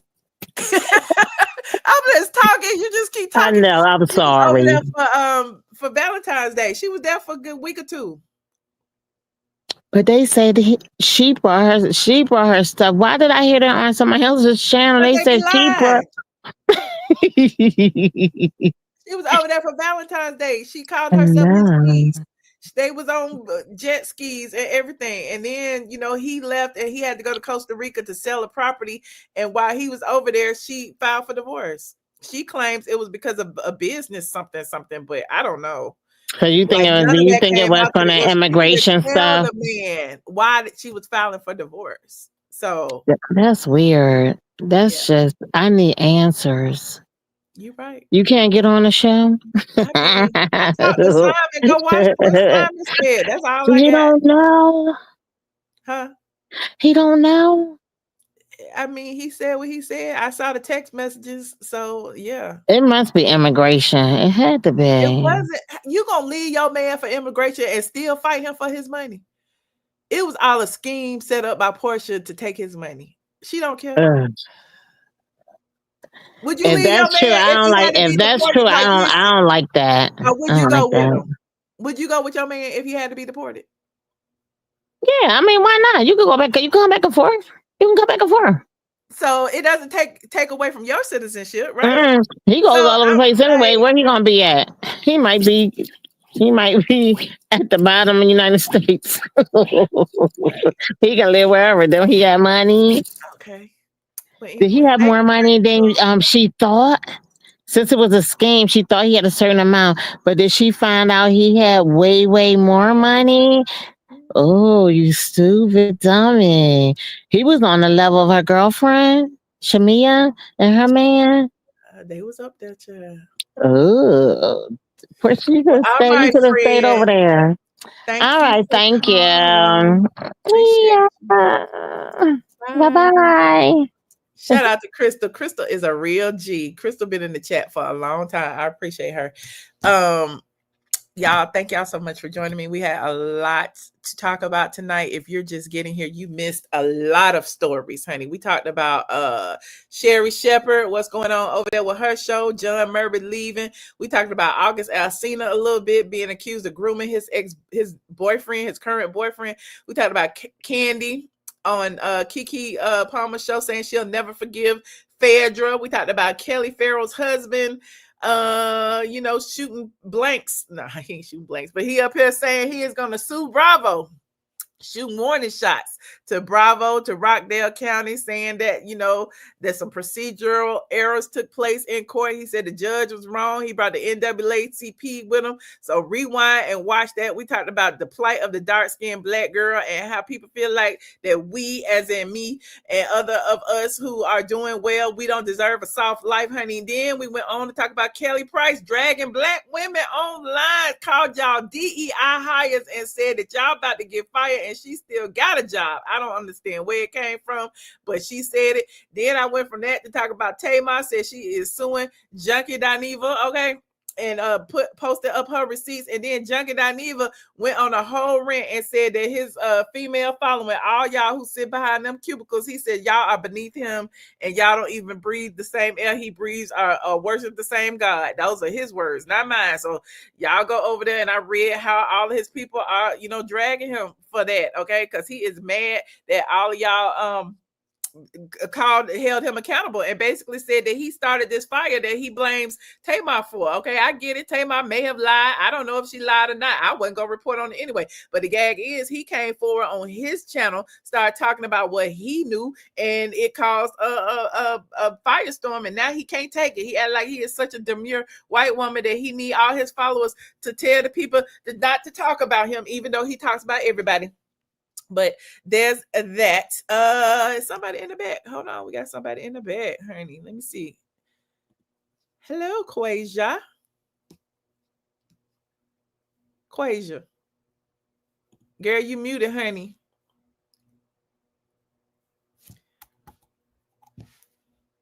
Quasia, you are muted. I'm trying to hear Quasia. Girl.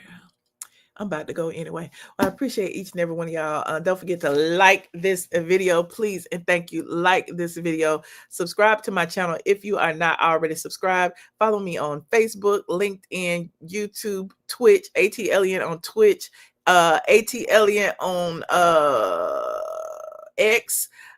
Straight from the A LLC on LinkedIn, Straight from the A on Facebook. I am all over the place, and I appreciate all of y'all for supporting me. This has been a wonderful live.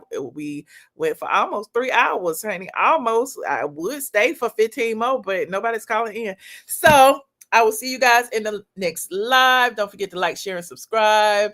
I love you guys, and yeah, see you later. Bye.